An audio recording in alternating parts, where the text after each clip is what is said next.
His secretary scheduled his divorce attorney appointments, thinking I was clueless about their affair. She'd giggle when I called, knowing he was planning to leave me penniless.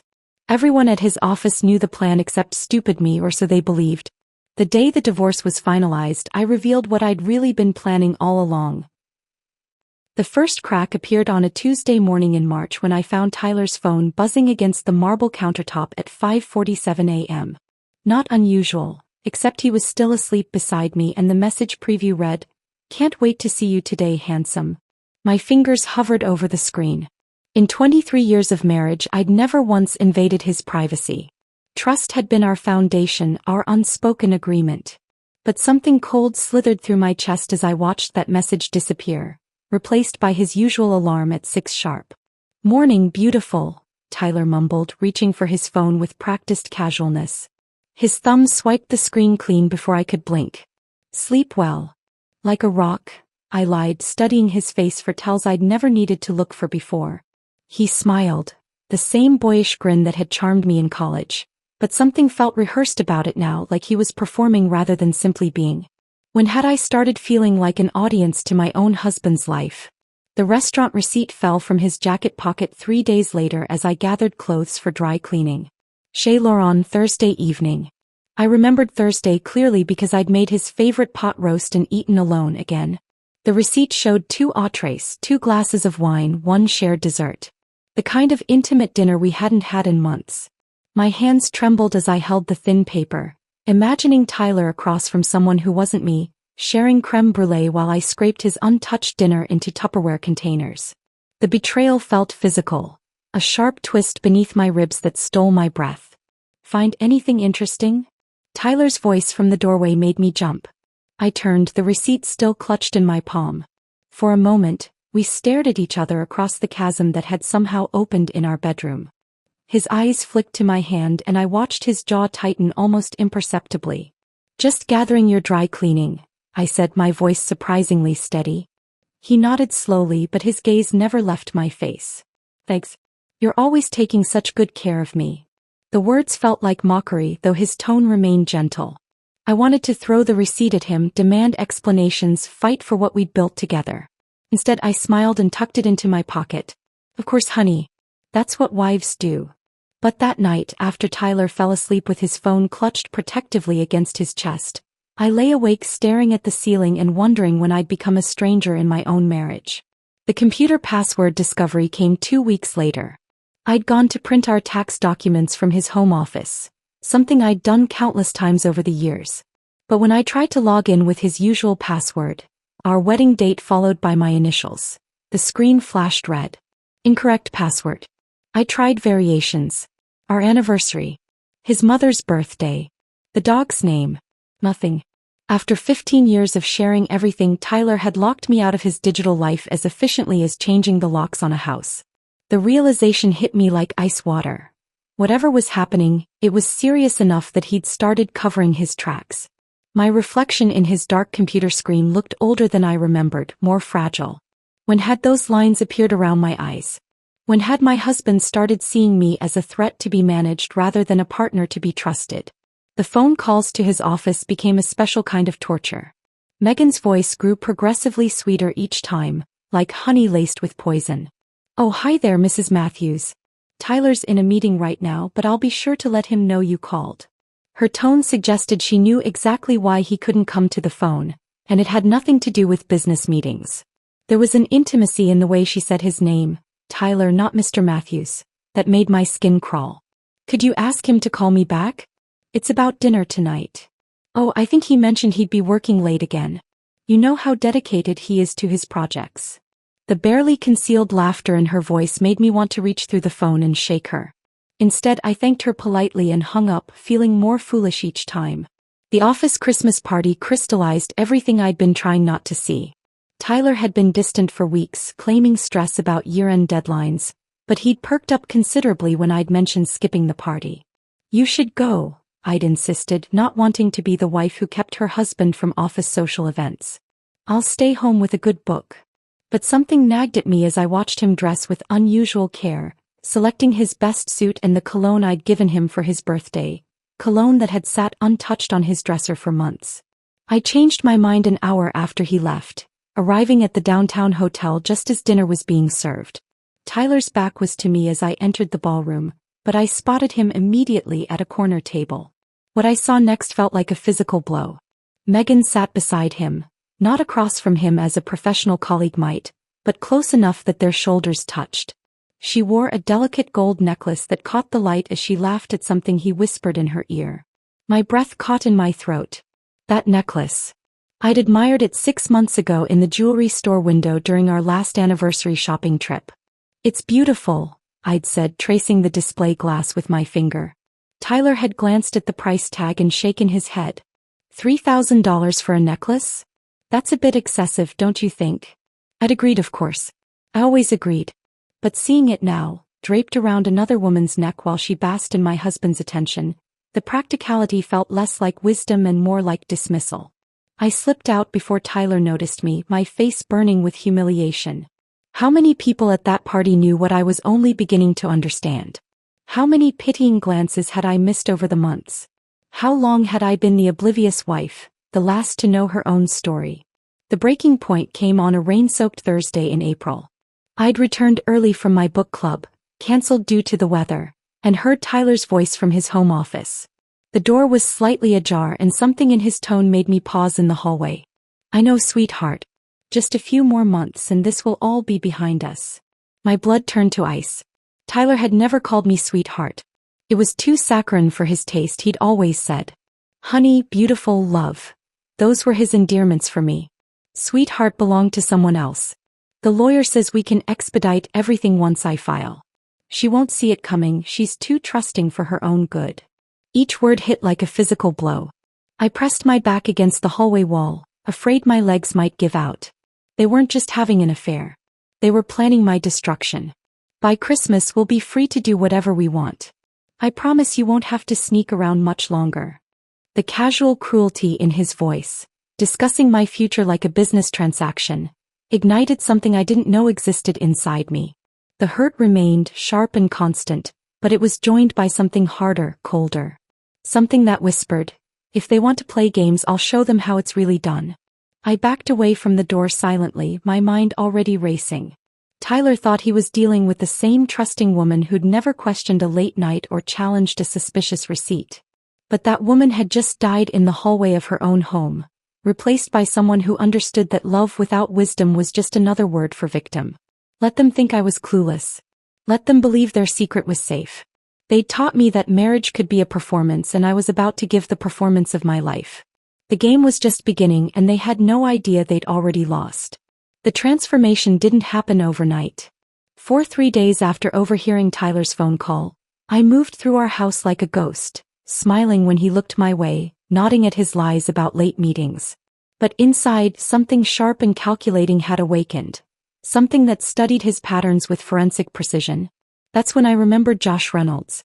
Tyler's business partner had always been peripheral to our social circle, present at company functions but never lingering for small talk.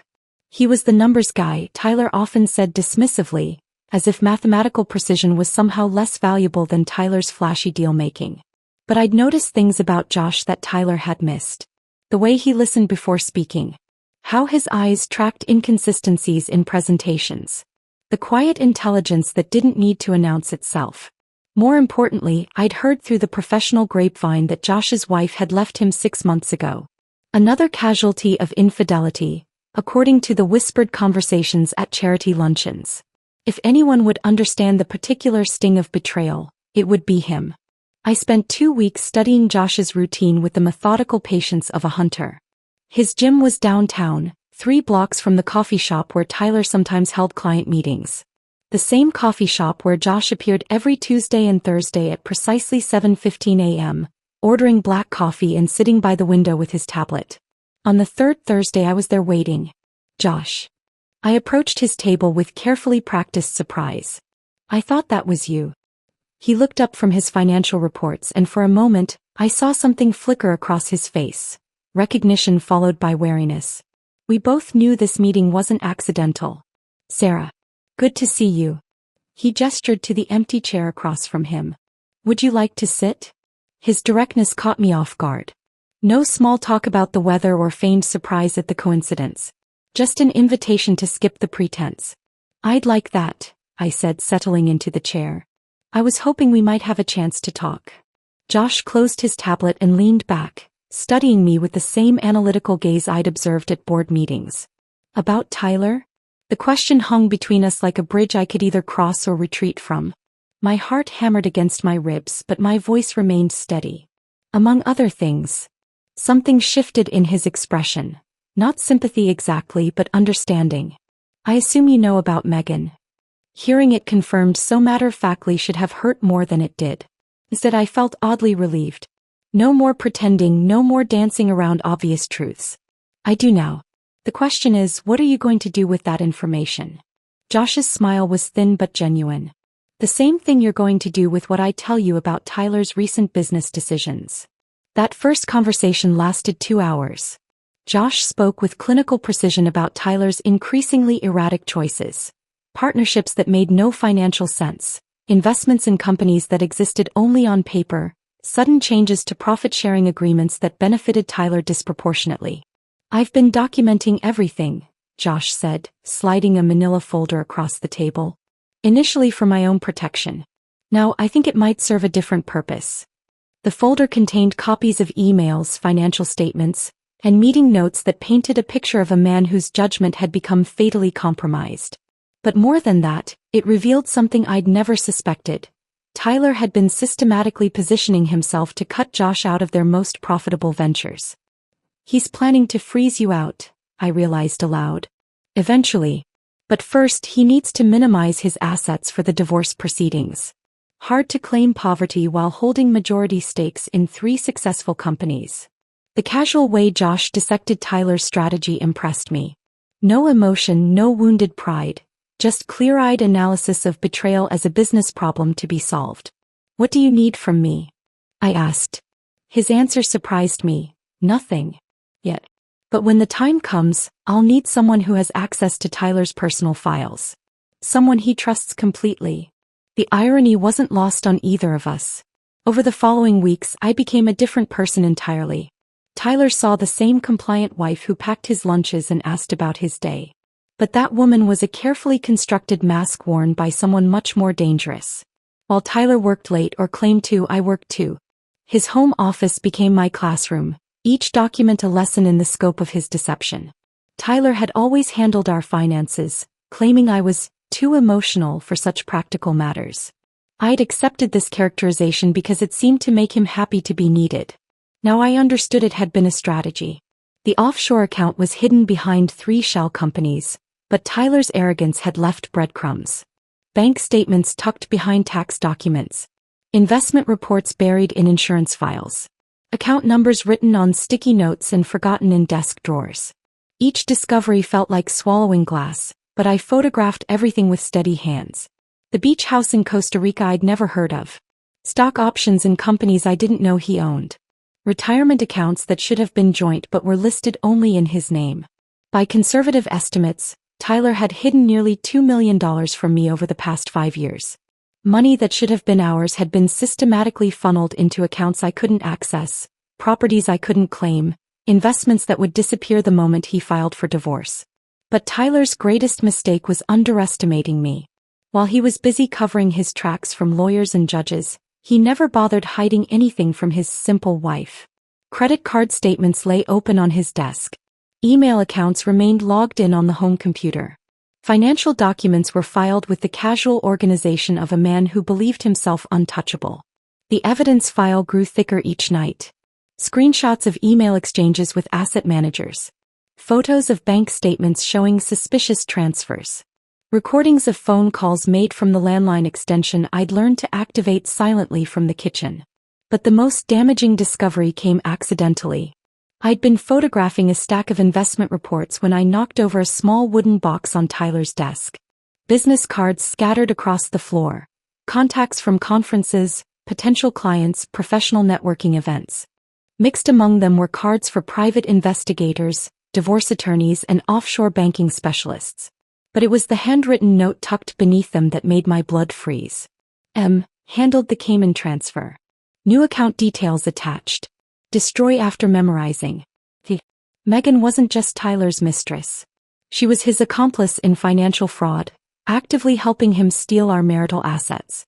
The secretary who giggled at my phone calls had been enabling theft on a massive scale. That night, I sat in my kitchen with a glass of wine and Josh's business card, finally understanding the true scope of the game being played against me.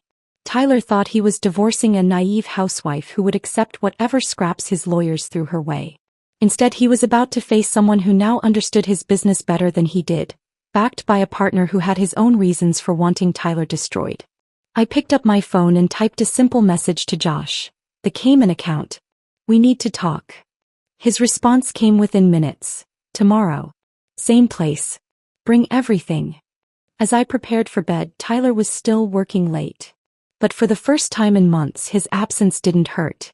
I had work of my own to do, and unlike his, mine was built on truth instead of lies. The student had become the master and class was about to begin. Josh was already waiting when I arrived at the coffee shop the next morning, his usual black coffee untouched beside a spread of documents that looked deceptively casual. I slid into the seat across from him, my purse heavy with the evidence I'd gathered, a weight that felt both terrifying and empowering. The Cayman account, I said without preamble, placing a manila envelope on the table between us. Tyler's been moving money there for 3 years. Megan's been helping him. Josh opened the envelope with the careful precision of a surgeon, his expression unchanging as he reviewed the photographs and bank statements. When he finished, he looked up with something that might have been admiration. This is more than I hoped for. More than enough to trigger a fraud investigation if we need it. He paused, studying my face. The question is, what do you want to happen to them? The question hung in the air like smoke. What did I want? Justice? Revenge? Or something more complex? Something that would require Tyler and Megan to understand exactly how thoroughly they'd been outplayed? I want them to destroy themselves, I said finally. I want to give them just enough rope. Josh's smile was sharp and approving. Then we're going to need Tyler to trust you completely. Can you do that? The challenge in his voice sparked something fierce inside me. Watch me. That evening, I launched my performance as the grieving wife who desperately wanted to save her marriage. Tyler was in his office again, ostensibly working, though I suspected he was texting with Megan, when I knocked softly on his door. Tyler? Could we talk? He looked up with barely concealed irritation, but something in my expression must have triggered his guilt because his face softened into what I now recognized as his practiced sympathy mask. Of course, sweetheart. Come in. I sat in the chair across from his desk, the same one where I'd discovered his hidden documents just days before. Now it felt like a stage and I was about to give the performance of my life. I know things have been difficult between us lately, I began, letting my voice crack slightly. I feel like I'm losing you and I don't know how to fight for us anymore. Tyler's discomfort was palpable. He shifted in his chair, his fingers drumming against his desk in a rhythm I recognized as nervous energy. Good. Let him squirm. Sarah, He cleared his throat, reaching for words that wouldn't come easily. I've been under a lot of pressure at work. It's not about you. The lie rolled off his tongue so smoothly that I almost marveled at his skill. How many times had he practiced these deflections? Maybe we could try counseling? I suggested, allowing tears to well in my eyes. Or we could take that vacation we've been talking about. Remember how we used to talk about Tuscany? Tyler's face went through a series of micro-expressions: panic, calculation, false hope. He was probably thinking about how a vacation would interfere with his timeline for leaving me penniless. That sounds wonderful, he said finally, his voice thick with manufactured emotion. Let me see what I can clear from my schedule. I reached across the desk and took his hand, feeling the gold wedding band that had once symbolized forever. Now it felt like evidence of a crime in progress. I love you so much, Tyler. I know we can work through this. His squeeze in return felt like a handshake with a stranger. Over the following weeks, my relationship with Josh deepened into something that surprised us both. What had started as mutual benefit, two betrayed spouses plotting revenge, evolved into genuine partnership. Our morning coffee meetings became strategy sessions, then extended conversations that ranged far beyond our shared mission. Josh possessed a quiet integrity that felt foreign after years of Tyler's flashy manipulation. Where Tyler performed honesty, Josh simply lived it. Where Tyler made grand gestures, Josh offered steady reliability. "You realize this could get complicated," Josh said one Thursday morning, his hand briefly covering mine across the table. The touch was electric and we both felt it. "Everything's already complicated," I replied, not pulling away. "The question is whether we can stay focused until this is finished." "And after it's finished?" The weight of possibility hung between us, but I forced myself to step back. Tyler and Megan thought they could have their cake and eat it too, an affair and financial security. I wouldn't make the same mistake. "After it's finished, we'll see who we are when we're not defined by what was done to us." Josh nodded, understanding the wisdom and patience. But the attraction remained, simmering beneath our professional collaboration like an ember waiting for the right moment to ignite. Meanwhile, Josh's concerns about Tyler's business judgment provided perfect cover for our investigation. Board meetings became intelligence-gathering sessions where Josh questioned Tyler's decisions with increasing boldness.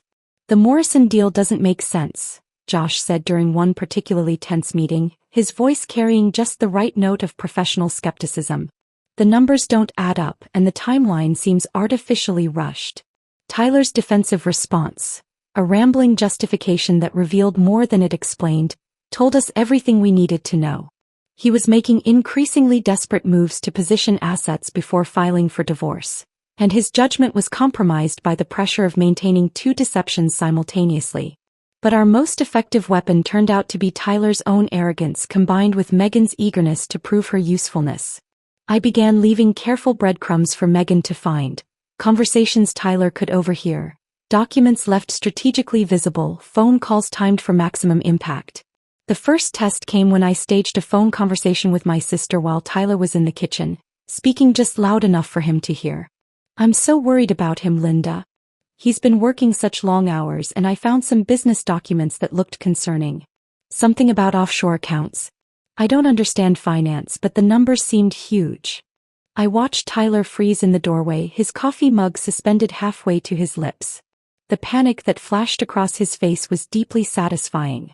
Within 2 days, Josh reported that Tyler had suddenly developed an interest in streamlining their international holdings. Megan, Josh's sources told him, had been asking detailed questions about asset protection strategies. My false concern had triggered exactly the response we wanted. Tyler was moving money in ways that would be easy to track and harder to justify legally. The next planted seed was even more effective. During another private conversation Tyler was meant to overhear, I mentioned receiving a call from an old college friend who worked in financial forensics. "She specializes in finding hidden assets in divorce cases," I said into the phone, my voice trembling with manufactured worry. I told her I was probably being paranoid, but she said I should document everything just in case. She even offered to look over our financial records for free. Tyler's reaction was swift and predictable. He suddenly became the attentive husband again, suggesting we simplify our financial arrangements to make things easier for you to understand, sweetheart. What he was really doing was moving assets even more aggressively, each transfer creating a paper trail that Josh was carefully documenting. But the most delicious irony was watching Tyler convince himself that he was protecting his secrets while actually exposing them. Every lie he told in response to my planted fears revealed more about his strategy. Every reassurance he offered Megan, conversations I could hear through the thin walls of his office, gave us deeper insight into their timeline. "She doesn't suspect anything," I heard him tell Megan one evening. "If anything, she's becoming more dependent on me. This will be easier than I thought." As I stood in the hallway listening to my husband discuss my destruction with his mistress, I felt no pain, only cold satisfaction. They thought they were playing chess while I was learning checkers. They had no idea I'd already achieved checkmate. The divorce papers arrived on a Tuesday morning in September, delivered by a courier who looked apologetic as I signed for them. Tyler wasn't home. He'd started staying at his downtown apartment more frequently, claiming the tension at home was affecting his work. In reality, he was probably celebrating with Megan, toasting what they believed would be their victory. I read through the filing with clinical detachment, admiring the thoroughness of Tyler's deception. According to his attorney's narrative, I was an unstable, financially irresponsible wife who had contributed nothing to our marital assets. The proposed settlement was insulting, enough to rent a modest apartment and buy groceries, but nothing approaching what I was legally entitled to after 23 years of marriage. What Tyler didn't know was that I'd been meeting with my own attorney for 6 weeks. Catherine Brennan was nothing like the theatrical divorce lawyers Tyler preferred. She was quiet, methodical, and had built her reputation dismantling the financial fortresses of cheating husbands. When I'd shown her my evidence file, her eyes had lit up with the predatory gleam of a shark sensing blood in the water. "We're going to let them think they're winning," she'd explained during our strategy session. "Your husband's arrogance will be his downfall. Men like Tyler never read the fine print when they think they're getting everything they want." Now, sitting in my kitchen with his divorce petition, I understood exactly what she meant. Tyler's lawyer had crafted agreements that looked devastating to me on the surface but contained language that would actually protect my interests once my hidden assets were revealed. Every concession I would make in court was carefully designed to benefit me in ways Tyler couldn't comprehend. The first hearing was scheduled for October 15th. I had 4 weeks to perfect my performance as the devastated, helpless wife. I started by hiring an obviously incompetent attorney named Robert Walsh, a man whose reputation for losing high-profile cases was exactly what I needed. Tyler's surveillance would reveal that I'd chosen poorly, confirming his belief that I was too emotional to fight effectively.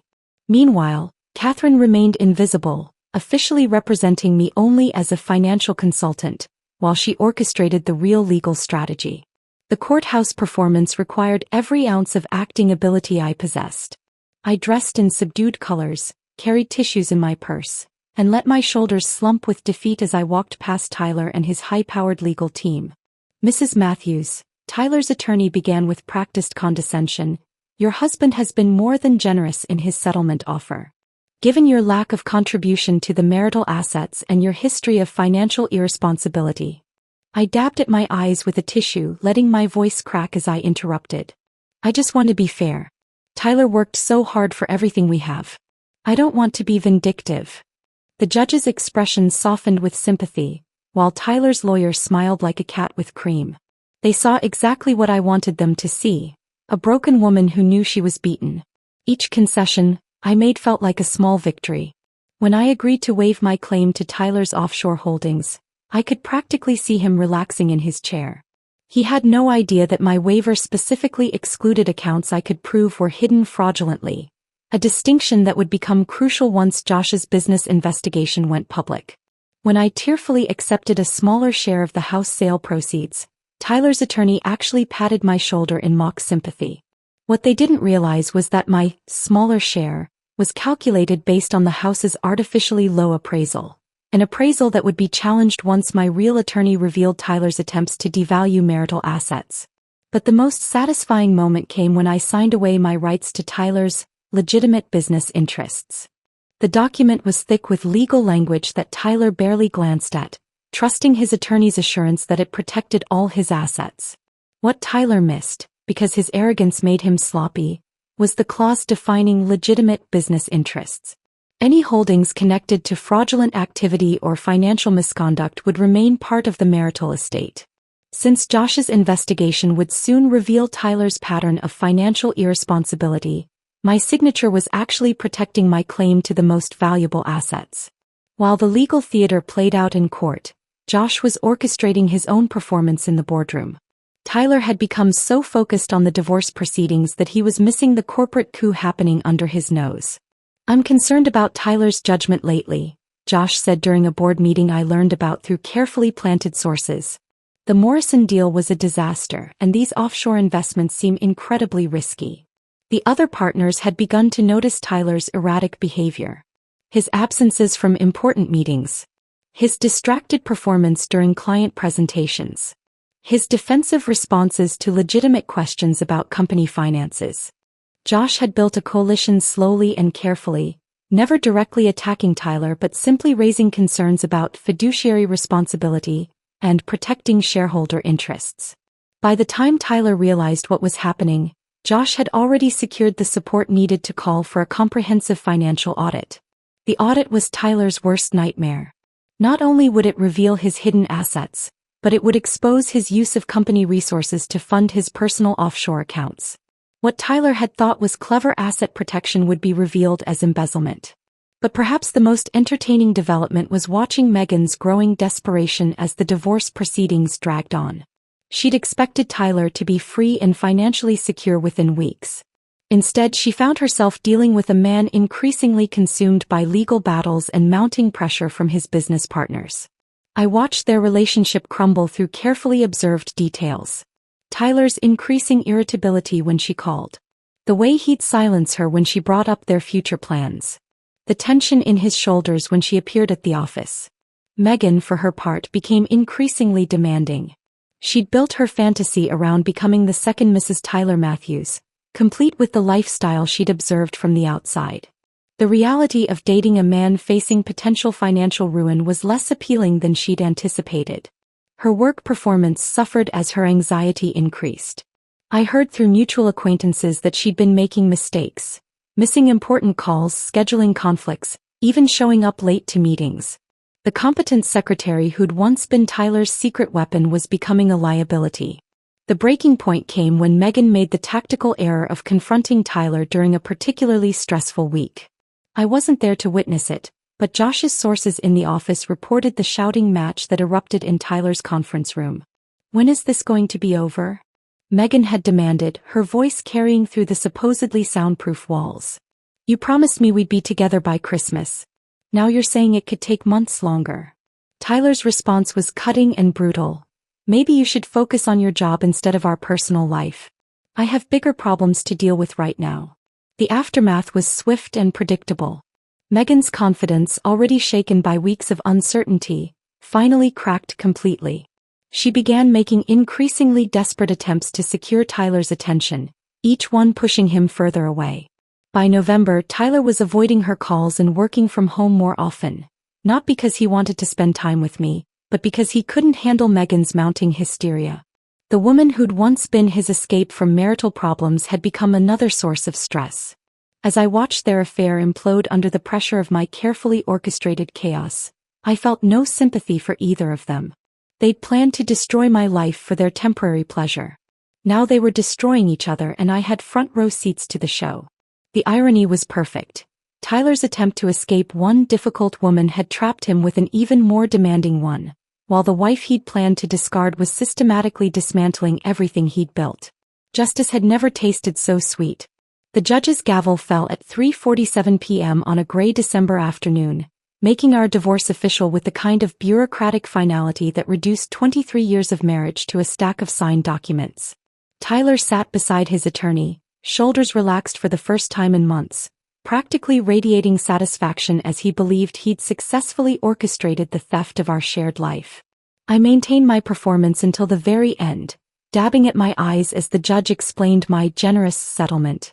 Tyler even had the audacity to reach over and squeeze my hand in what observers would interpret as comfort but felt more like a victory lap. "I'm sorry it had to end this way, Sarah," he murmured as we gathered our paperwork, his voice pitched for the judge's ears. "I hope you'll be able to move on and find happiness." The practiced sincerity in his tone might have fooled anyone who didn't know him as well as I did. But I heard the barely contained triumph underneath, the relief of a man who thought he'd pulled off the perfect crime.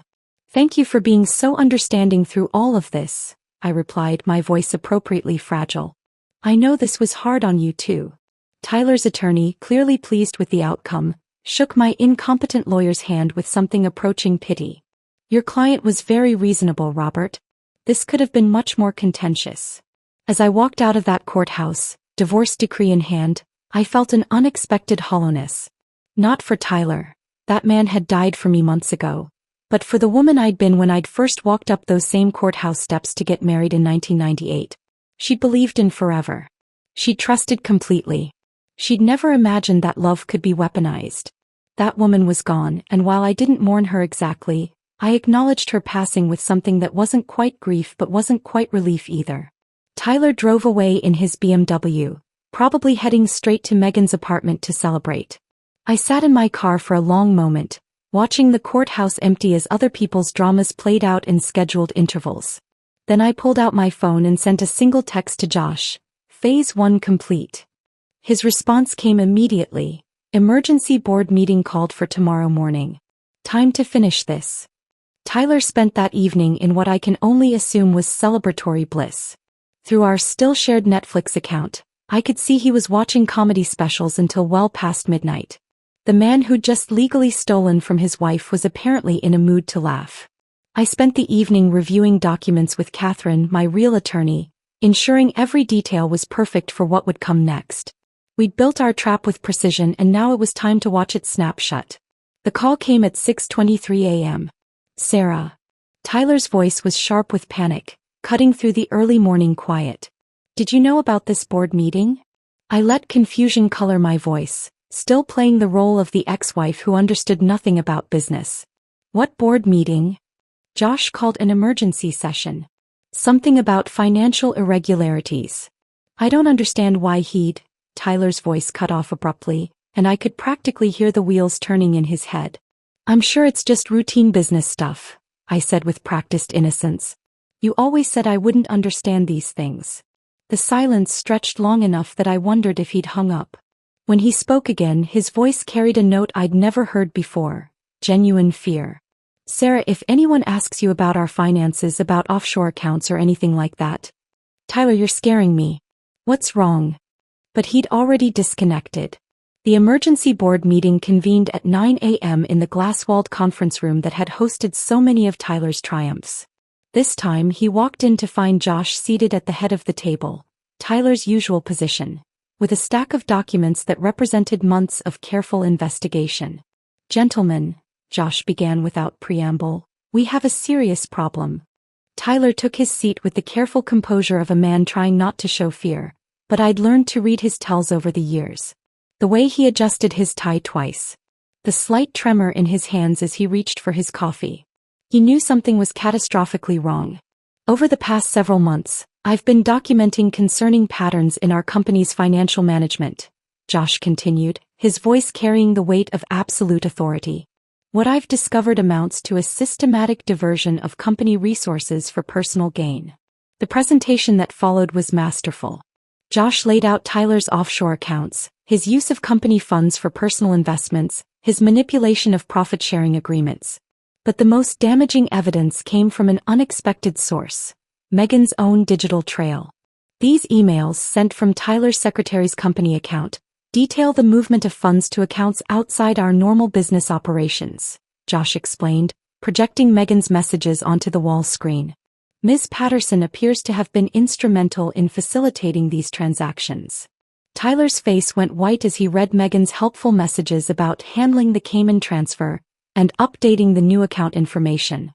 Every communication she'd thought was helping him had actually been creating evidence of their conspiracy. This is ridiculous, Tyler said, but his voice lacked conviction. These accounts are perfectly legitimate business investments. Investments that coincidentally increased dramatically during your divorce proceedings? Josh's question hung in the air like a blade. Investments that your ex-wife waived all claims to in court yesterday?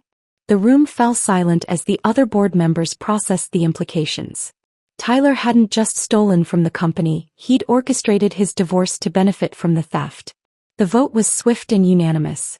Tyler was removed as CEO effective immediately, pending a full forensic audit and potential criminal investigation.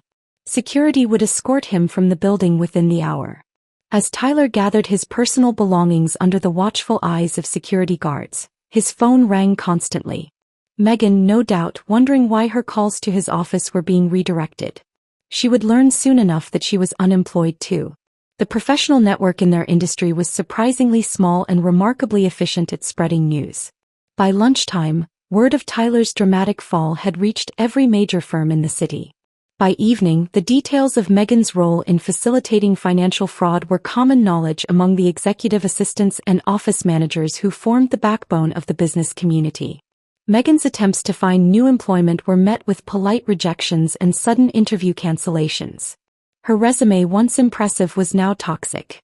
Companies couldn't afford to hire someone whose loyalty could be purchased, whose ethics were so obviously compromised. The woman who had giggled at my phone calls, who had worn my dream necklace to my husband's office Christmas party, who had helped steal my future, now found herself unemployable in the only industry she knew. Within 2 weeks, Megan had quietly left the city, her social media accounts deleted, her professional connections severed. The rising star who had thought she was trading up from secretary to trophy wife had instead become a cautionary tale whispered in break rooms and boardrooms across the business district. As for Tyler, he learned that afternoon that his generous divorce settlement had been based on fraudulent financial disclosure. My waiver of offshore assets applied only to legitimate holdings, not stolen funds. My acceptance of reduced property claims was contingent on honest asset valuation, not the artificially deflated appraisals he'd arranged. Every concession I'd tearfully made in court contained language that protected me once his crimes were exposed. The man who thought he'd played me for a fool had actually signed agreements that would leave him with almost nothing once the legal dust settled.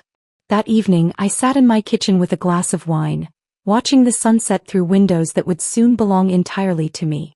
Tyler's desperate voicemails filled my phone. Pleas for understanding, promises of explanation, threats disguised as warnings. I deleted them all without listening to the end. Justice, I'd learned, wasn't always swift. But when it finally arrived, it was absolutely perfect. 3 months after the board meeting that ended Tyler's career, I was in my garden when the doorbell rang. I'd been planting herbs in the raised beds I'd built where Tyler's golf putting green used to be, basil and thyme and rosemary that would actually serve a purpose beyond his weekend ego maintenance. Through the front window, I saw a figure holding what looked like flowers, and for a moment my heart skipped with an irrational fear that he'd finally snapped completely. But when I opened the door, the man standing on my porch looked nothing like the confident predator who'd planned my destruction. Tyler appeared smaller somehow, his shoulders curved inward as if he were protecting himself from invisible blows. His expensive suit hung loose on a frame that had lost weight, and his eyes carried the hollow look of someone who'd discovered that consequences were real. "Hello, Sarah." His voice was tentative, nothing like the commanding tone I'd lived with for over 2 decades. "Tyler." I kept my hand on the door, ready to close it if necessary. "What are you doing here?" He held out the flowers, grocery store roses wrapped in cellophane, not the elaborate arrangements he used to send to impress other people with his generosity. "I was hoping we could talk. I know I don't deserve it, but I've been doing a lot of thinking and I realized." "You realized what exactly?" The question seemed to catch him off guard. He'd probably practiced this speech, rehearsed the right combination of remorse and charm that had worked on me so many times before. But something in my tone told him this wouldn't be like those other times. "I made mistakes," he said, the words sounding like they'd been memorized from a self-help book. "Terrible mistakes. I lost sight of what was really important, and I hurt the one person who'd always been there for me." I watched him deliver his lines with the same detached interest I might feel observing a documentary about extinct species. There was something almost pitiable about his performance. This desperate attempt to resurrect a relationship he'd murdered himself. "I know I have no right to ask," he continued, "but I was hoping we could try again. Start over. I've learned so much about myself these past few months, and I think we could have something even better than what we had before." The audacity was breathtaking. This man who'd systematically stolen from me, who'd planned to leave me penniless while he started a new life with his secretary, was now suggesting we could rebuild on the ashes of his betrayal. "Come in," I said finally, stepping aside. Tyler's face lit up with hope so genuine it was almost heartbreaking. He'd mistaken my invitation for forgiveness, not understanding that I simply wanted privacy for what came next. I led him to the living room, the same room where we'd hosted dinner parties and watched movies and argued about thermostat settings. Now it felt like a stage set for the final act of a very long play. "Can I get you something to drink?" I asked, playing the hostess role one last time. "Coffee would be great. Just like you used to make it." I returned from the kitchen with 2 cups and a manila folder I'd been keeping in my desk drawer for exactly this moment. Tyler was studying our wedding photo on the mantel, his expression soft with what looked like genuine nostalgia. "I've missed this place," he said as I handed him his coffee. "I've missed us." "Have you?" I settled into my chair, the folder balanced on my lap. "Tell me, Tyler, what exactly do you miss about us?" He launched into another rehearsed monologue about partnership and trust and shared dreams. I let him talk, watching his hands gesture with practiced sincerity, noting how he avoided eye contact when he claimed to have never stopped loving me.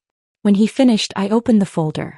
"That's interesting," I said, pulling out the first photograph. "Because according to this email you sent to Megan in September, You were planning to finally be free of that burden by Christmas. Tyler's coffee cup froze halfway to his lips as he stared at the screenshot of his own words. And this bank statement, I continued, laying out the next piece of evidence, shows you moved $200,000 to your Cayman account the day after I asked about taking that vacation to Tuscany. Each document hit him like a physical blow.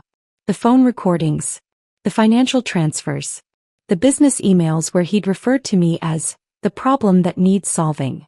You see, Tyler, I know exactly what you missed about us. You missed having someone too trusting to question your lies. You missed having a convenient cover for your financial crimes. You missed having someone to blame when your house of cards finally collapsed. His face had gone pale, but I wasn't finished. You thought I was too stupid to see through your affair with Megan. Too emotional to understand business. Too dependent to survive without you. I leaned forward, my voice steady and cold. I was just smart enough to let you believe it. The moment of recognition in his eyes was everything I'd hoped for. The dawning understanding that every conversation, every argument, every tearful plea for our marriage had been performance. That while he'd been playing chess, I'd been playing a completely different game. How long? He whispered. How long did I know?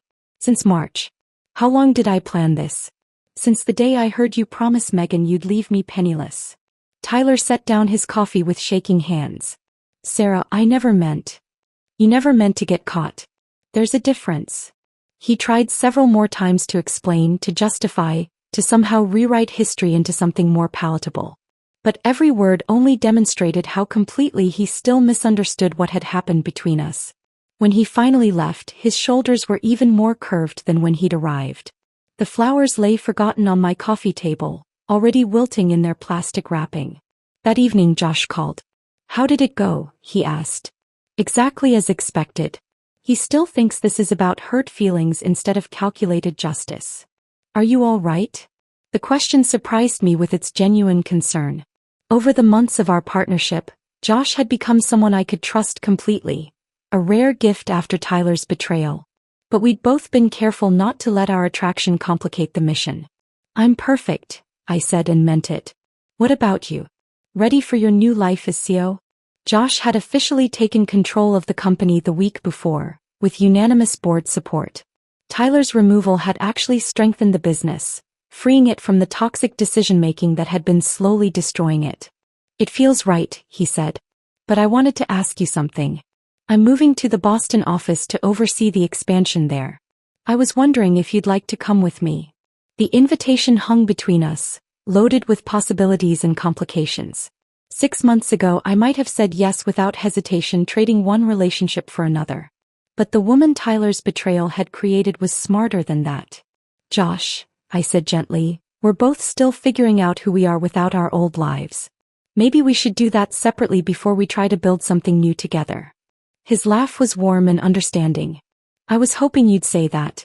It means you've really learned to trust yourself. I have. For the first time in my adult life, I'm making decisions based on what I want instead of what someone else expects from me. We agreed to stay in touch, to let whatever might develop between us happen naturally rather than forcing it. Josh was a good man, honest in ways Tyler had never been, but I needed to discover who I was when I wasn't defined by any man at all. 6 months later I was grocery shopping when I saw her. Megan stood in the frozen food aisle, her cart half full of budget items and her appearance significantly less polished than I remembered. She looked older, more tired, wearing clothes that suggested either a different lifestyle or different circumstances. Our eyes met for a moment across the freezer cases. I waited for anger, satisfaction, some emotional response to seeing the woman who'd helped orchestrate my betrayal. Instead, I felt only mild curiosity about how her story had unfolded. She looked away first, pushing her cart quickly toward the checkout lanes. I continued my shopping, picking out ingredients for the dinner party I was hosting that weekend, a gathering of new friends I'd made through pottery classes and volunteer work. Tyler's final text had come 2 weeks before the grocery store encounter. I never meant to hurt you. I hope you can forgive me someday. I'd read it, felt nothing, and deleted it without responding. Not because I was angry, but because Tyler had become irrelevant to my life in the most complete way possible. I simply didn't think about him anymore. The woman who'd once measured her worth by her husband's approval had evolved into someone who trusted her own judgment completely. The future stretched ahead like an open road, and for the first time in decades, I was the only one deciding which direction to drive. If this story of sweet revenge had you on the edge of your seat, hit that like button right now. My favorite part was when Sarah revealed that evidence folder to Tyler, watching him realize every move he made was anticipated and countered. What was your favorite moment? Drop it in the comments below. Don't miss more thrilling stories like this. Subscribe and hit that notification bell so you never miss an upload. My husband and his secretary, who was also his secret mistress, fired me the moment they took over the company. "We don't need lazy people like you," they said. I smiled politely and left. The next day their father asked, "Why the hell did you fire her?" When they saw the contract, they were shocked by what they saw. Because the contract was, "We don't need lazy people like you," my husband said, his voice so cold I barely recognized it. Beside him, Jessica, his secretary, and apparently much more, smirked with unconcealed satisfaction. The boardroom fell silent as every executive averted their eyes, suddenly fascinated by their notepads or the conference table's polished surface. I'd known this moment was coming. 3 weeks earlier, I had forgotten my phone charger at the office and returned after hours to retrieve it. The main floor was deserted, but a sliver of light escaped from under Elliot's door. I approached quietly, not wanting to interrupt if he was on a call. "She has no idea," I heard Jessica whisper, her voice intimate in a way that made my stomach clench. "Once your father signs over control, we can finally stop pretending." Elliot's laugh, low and conspiratorial, was one I'd never heard before. "Dad's health scare was the push we needed. The succession plan is already in motion." I froze, hand suspended mid-knock. Through the crack in the door, I saw them. Jessica perched on my husband's desk, her skirt hiked indecently high, her fingers tracing patterns on Elliot's chest as he stood between her legs. "And Sienna?" Jessica asked, pronouncing my name like it left a bad taste in her mouth. "She's served her purpose," Elliot replied. "Dad always had a soft spot for her, but he's not thinking clearly these days. Once I'm in charge, we'll phase her out. She's been coasting for years anyway." Something broke inside me that night. Trust, love, the illusion of a 15-year marriage. But something else hardened in its place. I slipped away unnoticed, leaving my phone charger behind, and drove home in a daze. When Elliot returned hours later, I pretended to be asleep, buying myself time to think. Anthony's heart attack 6 months ago had changed everything. Though mild, it had rattled everyone, especially his son. Anthony Hamilton had built Hamilton Innovations from nothing, turning it into a respected mid-sized tech company. I'd watched the strain it put on him over the years, the toll of leadership visible in the deepening lines around his eyes. But I'd also seen his pride when the company hit milestone after milestone. Elliot had always worked at his father's company, groomed from college to eventually take over. I'd met him during my first week as a project manager. He was charming, ambitious, and seemed genuinely interested in my ideas. Our whirlwind romance culminated in marriage within a year. Anthony had welcomed me warmly, both as a daughter-in-law and as an employee with fresh perspectives. What no one at Hamilton Innovations knew, except Anthony, was that I wasn't just Elliot's wife or a mid-level employee. I was the silent partner who had provided the initial capital that saved the company during its rocky early years. My inheritance from my grandparents had been substantial, and I'd believed in Anthony's vision enough to invest everything. We kept my involvement quiet at first for practical reasons, then maintained the secret as a strategic advantage. It allowed me to observe the company culture unfiltered, to see how employees were truly treated when they thought no one important was watching. After Anthony's health scare, I noticed subtle changes in Elliot. His affection toward me cooled. Our conversations about work became vague and dismissive. He started coming home later, smelling of unfamiliar perfume, making thin excuses about client dinners and emergency meetings. I'd suspected an affair but had been too afraid to confirm it, until that night at the office. The following weeks brought a flurry of secretive meetings Elliot didn't invite me to. Anthony called less frequently, sounding strained when we did speak. The company grapevine hummed with rumors of reorganization. I watched it all unfold with a strange detachment, like observing a play where I already knew the tragic ending. Which brought me to today's board meeting, the culmination of betrayal that had been building for months. "Sienna, your position is being eliminated as part of our restructuring," Elliot continued, shuffling papers without meeting my eyes. The severance package is generous, considering your contributions. Jessica slid a folder across the table, her red nails tapping impatiently as I made no move to take it. It's all standard procedure, she added with false sympathy. We're streamlining operations now that Elliot has assumed full control from his father. Where is Anthony? I asked, my voice steadier than I expected. Dad's resting at home. Doctor's orders, Elliot replied quickly. He's signed over operational control but remains chairman emeritus. He trusts my vision for the company's future. I doubted that very much. Anthony and I had spoken just last week about Elliot's recent decisions.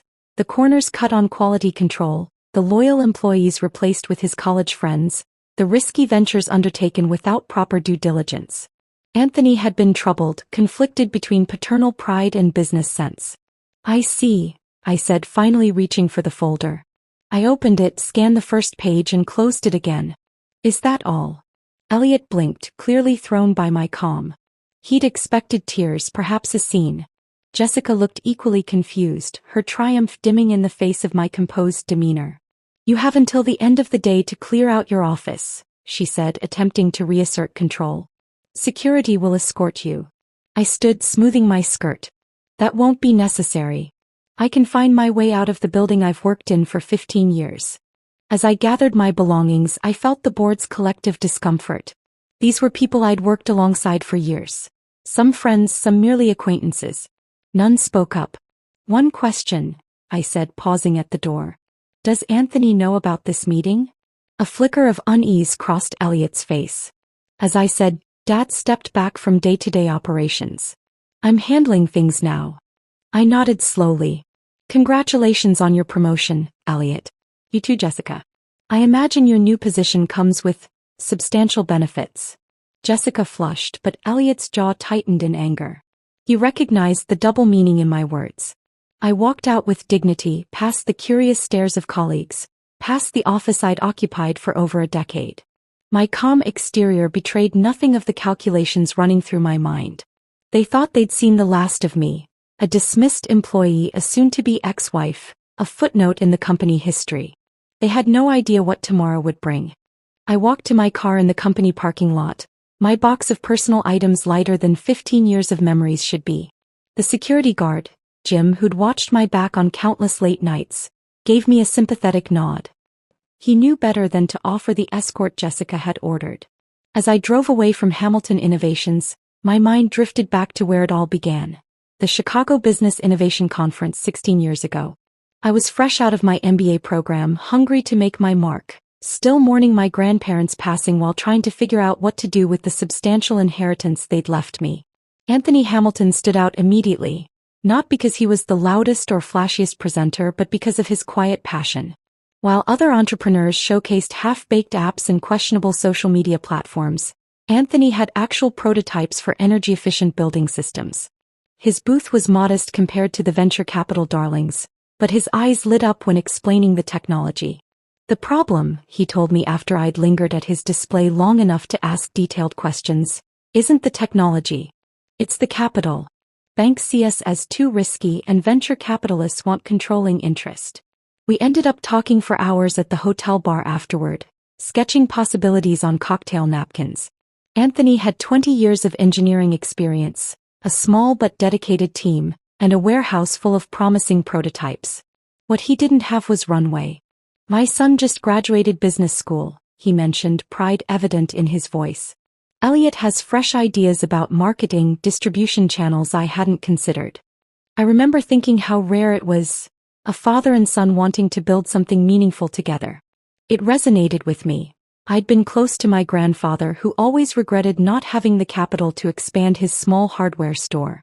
What if I invested? I asked impulsively after my third iced tea. My grandparents left me their life savings. It's just sitting in accounts while I figure out what to do with my life. Anthony had laughed, thinking I was joking. When he realized I wasn't, his expression grew serious. That's not something to offer lightly, Sienna. But it wasn't a light offer.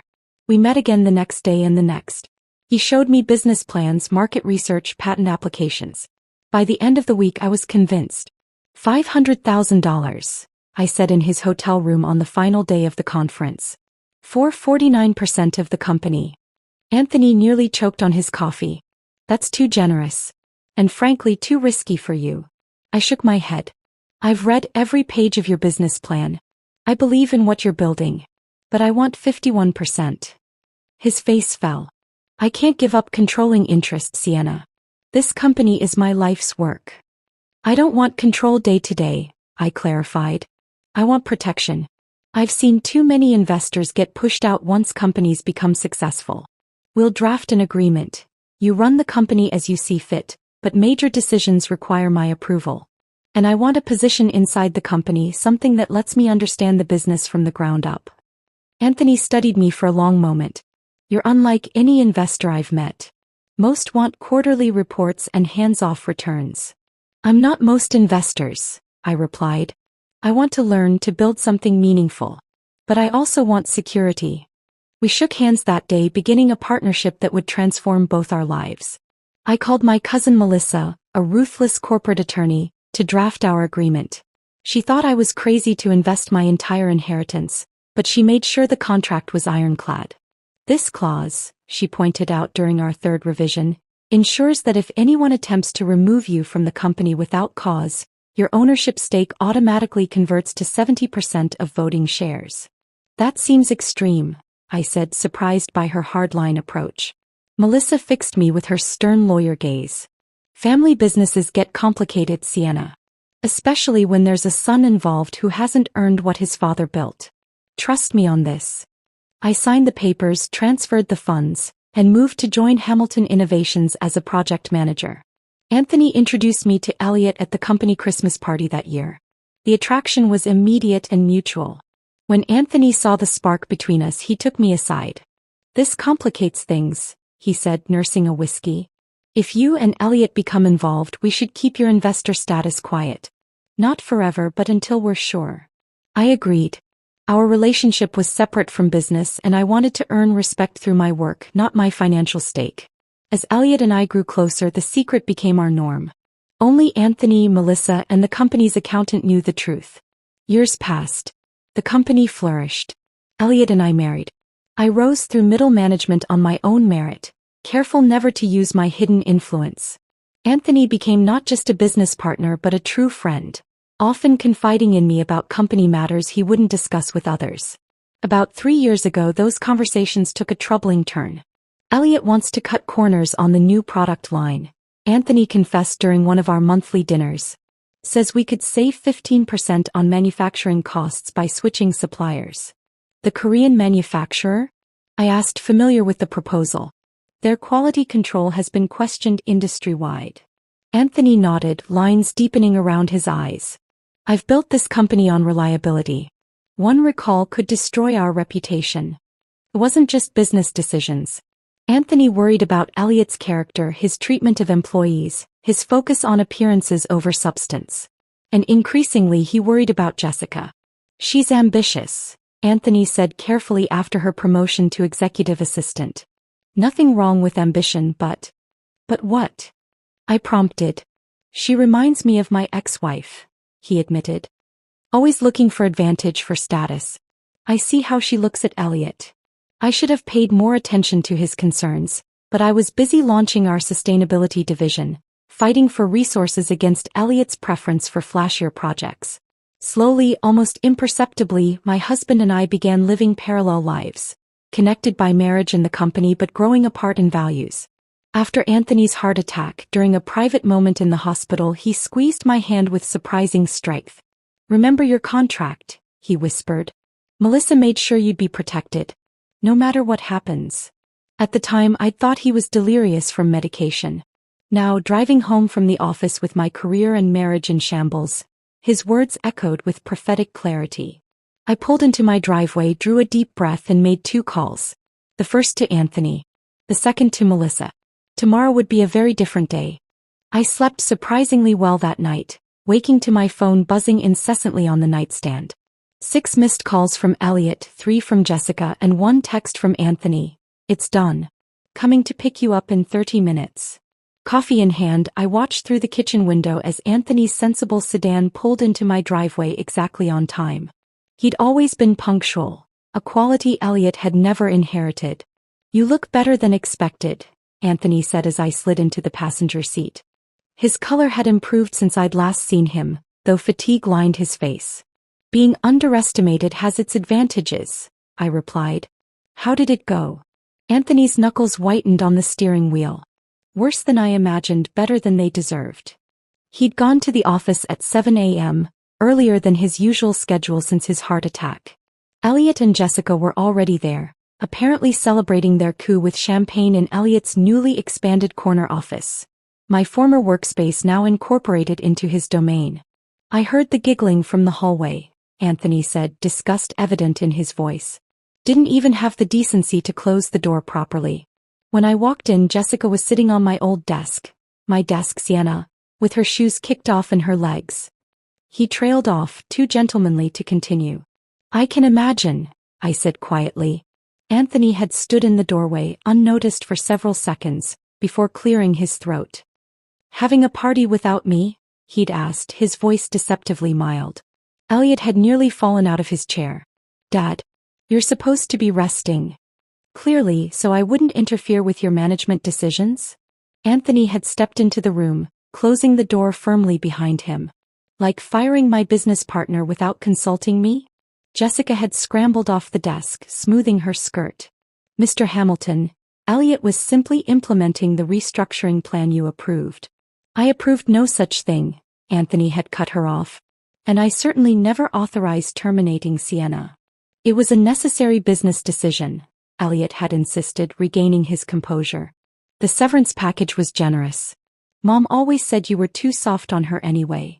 Anthony described the fury that overtook him then, a rage so intense his vision had actually blurred around the edges. The doctor had warned him about stress, but in that moment he couldn't contain himself. "I didn't raise you to be cruel, Elliot," he'd said. "Or stupid. Did you even read the contract before you fired her?" Elliot had scoffed. "What contract?" "She's middle management." Anthony had reached into his briefcase and pulled out a folder. The original agreement Melissa had drafted 16 years ago. "Sienna isn't just your wife, you fool. She's my business partner. The majority owner of Hamilton Innovations." As Anthony recounted the moment of revelation, a grim smile crossed his face. "I wish you could have seen their faces, Sienna. Pure shock." Jessica actually dropped her champagne flute. "You're lying," Elliot had spluttered. "That's impossible. I would have known." "Would you? You've never shown interest in the founding documents. Too busy taking credit for other people's innovations." Anthony had slapped the contract onto the desk. "Sienna provided the startup capital when no bank would touch us. Her inheritance funded everything. The equipment, the patents, the first 3 years of operating costs. Without her, there would be no Hamilton Innovations." In the car I asked, "How did Jessica react?" Anthony snorted. "First shock, then calculation. That woman adapts quickly. She immediately tried to position herself as an innocent bystander." "I was just following Elliot's directives, Mr. Hamilton. I had no idea about any of this." But Anthony hadn't been fooled. He'd seen the text messages on Elliot's phone. Jessica had been the one pushing for my termination for months, suggesting replacements for my role, always people connected to her somehow. "Then she tried discrediting you," Anthony continued as we pulled into the company parking lot. "Said you'd been undermining Elliot, sabotaging projects, sharing company secrets with competitors." "That's ridiculous," I said, genuinely surprised. "I've given everything to this company." "I know that." Told her exactly where she could stick those accusations. Anthony parked in his reserved spot, which someone, likely Jessica, had already relabeled with Elliot's name. He peeled the vinyl lettering off with savage satisfaction. Elliot had apparently moved from denial to anger quickly.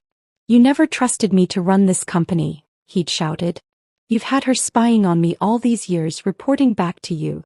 "No, son," Anthony had responded, his voice heavy with disappointment. "I trusted you would earn the right to lead, not steal it. Sienna never needed to spy, your actions spoke for themselves." The confrontation had escalated until Anthony mentioned the contract's termination clause, the one Melissa had insisted on. Upon wrongful termination, Sienna's ownership stake automatically increased to 70% of voting shares, with Anthony retaining 25%. Elliot, as a minor shareholder, would be left with a mere 5%. He turned white as a sheet, Anthony said, parking the car. Started threatening lawsuits, claiming undue influence. Jessica was already on her phone, probably calling her attorney friend in corporate. Anthony had ended the confrontation by calling an emergency board meeting for 10 a.m., which was 20 minutes from now. The board needs to understand what's happened and why leadership is changing, effective immediately. As we walked toward the building, I felt strangely calm. You know they'll fight this. Let them try, Anthony said grimly. Melissa prepared for every contingency. There's even language covering attempted character assassination, which Jessica has already violated. In the lobby, conversations halted as employees noticed us. News traveled fast in an organization this size. Some faces showed confusion, others concern, a few barely concealed satisfaction. I'd always treated the support staff with respect, something Elliot and Jessica considered beneath them. The elevator ride to the executive floor was silent, both of us gathering strength for what was to come. As the doors opened, we were met by Jessica, her composure restored and a fake smile plastered on her face. Mr. Hamilton, Sienna, she said smoothly. The board is assembling now. Elliot asked me to escort you. I know the way to the boardroom I helped pay for, I replied quietly. Jessica's smile faltered. Elliot has prepared a counterproposal that I think you'll find quite reasonable. A graceful exit for all parties. Anthony laughed. A short, harsh sound. The only exits today will be yours and his if you continue this charade. Jessica's eyes narrowed, her mask slipping. Don't be so sure, old man. Things have changed around here. The board respects Elliot's vision, not your outdated management style. As we approached the boardroom doors, we could hear Elliot's voice, urgent and persuasive. He was already working the board members, spinning his version of events. Anthony placed his hand on my shoulder. Ready? I nodded, straightening my spine. I've been ready for 16 years. We pushed open the doors together, stepping into the storm. The boardroom fell silent as we entered. 8 pairs of eyes swiveled toward us. 5 board members, Elliot, Jessica, and Martha from legal, who was frantically flipping through a stack of documents. Elliot stood at the head of the table, my contract projected on the screen behind him, specific clauses highlighted in angry red. Nice of you to join us, he said, his voice tight. I was just explaining to the board how this outdated agreement has been superseded by more recent corporate governance documents. I took a seat directly across from him. Not my usual spot. I'd always sat 3 chairs down, the position of a mid-level manager invited to present, not a key decision maker. The board members' expressions ranged from confusion to awkward discomfort. None of them had known I was anything more than Elliot's wife and a dedicated employee. Martha, I said calmly to the young attorney, you might want to call Melissa Parker at Harrington and West. She drafted the original agreement and all subsequent amendments. She's expecting your call. Martha glanced nervously at Elliot, who gave a curt nod. As she slipped out to make the call, Anthony placed a thick folder on the table. While we're waiting for legal clarification, he said, I believe we should address the reason for this emergency meeting. The improper termination of a founding partner without board approval. What followed was 3 hours of the most intense corporate combat I'd ever witnessed. Melissa joined by conference call, her precise legal explanations dismantling Elliot's arguments one by one. By meeting's end, the board had no choice but to acknowledge my majority ownership and rescind my termination. This isn't over, Elliot hissed as we filed out. Jessica had already disappeared, presumably to clear her desk before security arrived. You're right about that, I replied quietly. That confrontation had been 2 weeks ago. Since then, I'd sequestered myself in my home office, converted years ago from a would-be nursery when we learned we couldn't have children. The walls were now covered with organizational charts, financial reports, and sticky notes detailing irregularities I'd discovered while combing through company records. Being underestimated had its advantages. As just an employee, I'd had access to systems and conversations that revealed the true state of Hamilton Innovations. Now, with full executive access granted by the board, I was discovering just how deeply the rot had spread under Elliot's influence. He funneled nearly $800,000 in development funds to his college roommate's startup, I told Anthony during one of our evening strategy sessions. The agreement shows we received exclusive licensing rights, but the technology never materialized. Anthony shook his head, examining the documents I'd spread across my dining room table. Nathan Forsyth always had Elliot convinced he was the next Steve Jobs. How did I miss this? It was buried in the R&D budget as external consultation. And there's more. I passed him another folder. Jessica's brother was hired as a senior sales consultant last year. Salary of $150 plus commission. According to HR records, he hasn't brought in a single account. Night after night, we pieced together a disturbing pattern. Elliot had been systematically replacing experienced staff with friends and connections, creating a network of loyalty built on favors rather than merit. Quality control reports had been altered. Customer complaints buried. Financial projections manipulated to justify bonuses. My phone buzzed constantly with Elliot's messages, evolving from threatening to cajoling to desperate. You're making a mistake. We can fix this. Whatever Dad's paying you to do this, I'll double it. Sienna, please. 15 years of marriage has to count for something. At least meet me for coffee. Hear my side. I let them all go to voicemail, focusing instead on the allies I'd need for what came next. First was Darlene from accounting, who'd been with the company since the beginning. She'd watched her department shrink as Elliot outsourced functions to a firm run by his former classmate. I've been keeping my own records, she confided when I invited her for coffee at a cafe far from the office. She slid a flash drive across the table. Discrepancies between reported expenditures and actual payments. Thought I was just being paranoid until you called. Then came Robert from engineering, passed over for promotion when Elliot brought in Jessica's cousin despite Robert's superior qualifications. The new safety protocols were shelved, he revealed during our discreet meeting. The ones you championed last year. Jessica said they were cost prohibitive, and had Elliot sign off on the minimum legal standards instead. One by one, I connected with employees who'd been sidelined or silenced. Each had a piece of the puzzle, evidence of corners cut and standards compromised. You've built quite the shadow network, Anthony observed one evening, impressed by my methodical approach. I never realized how many people were loyal to you. Not to me, I corrected him. To the company's values. The ones you instilled from the beginning. In our third week of investigation, Anthony brought his own bombshell. Elliot's been meeting with Westlake Industries. I had Greg from legal follow up on a rumor. They're discussing acquisition terms. My blood ran cold. Westlake was our biggest competitor, known for buying companies, stripping their assets and discarding the employees. He can't sell without our approval. He's trying to leverage his position as CEO to force our hand, claiming that without this deal the company will fail. Anthony looked exhausted. Some board members are getting nervous. That night after Anthony left, I sat alone in my home office, staring at the evidence we'd gathered. My phone buzzed with Elliot's 19th call of the day. This time I answered. What do you want? I asked flatly. Dinner. Just dinner, Sienna. His voice held none of its usual arrogance. The Preston Hotel. Private dining room. I'll come alone.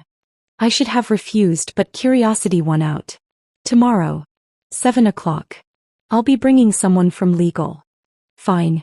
Whatever you need. He paused. Thank you for at least talking to me. I hung up without responding and called Anthony. Elliot wants to meet.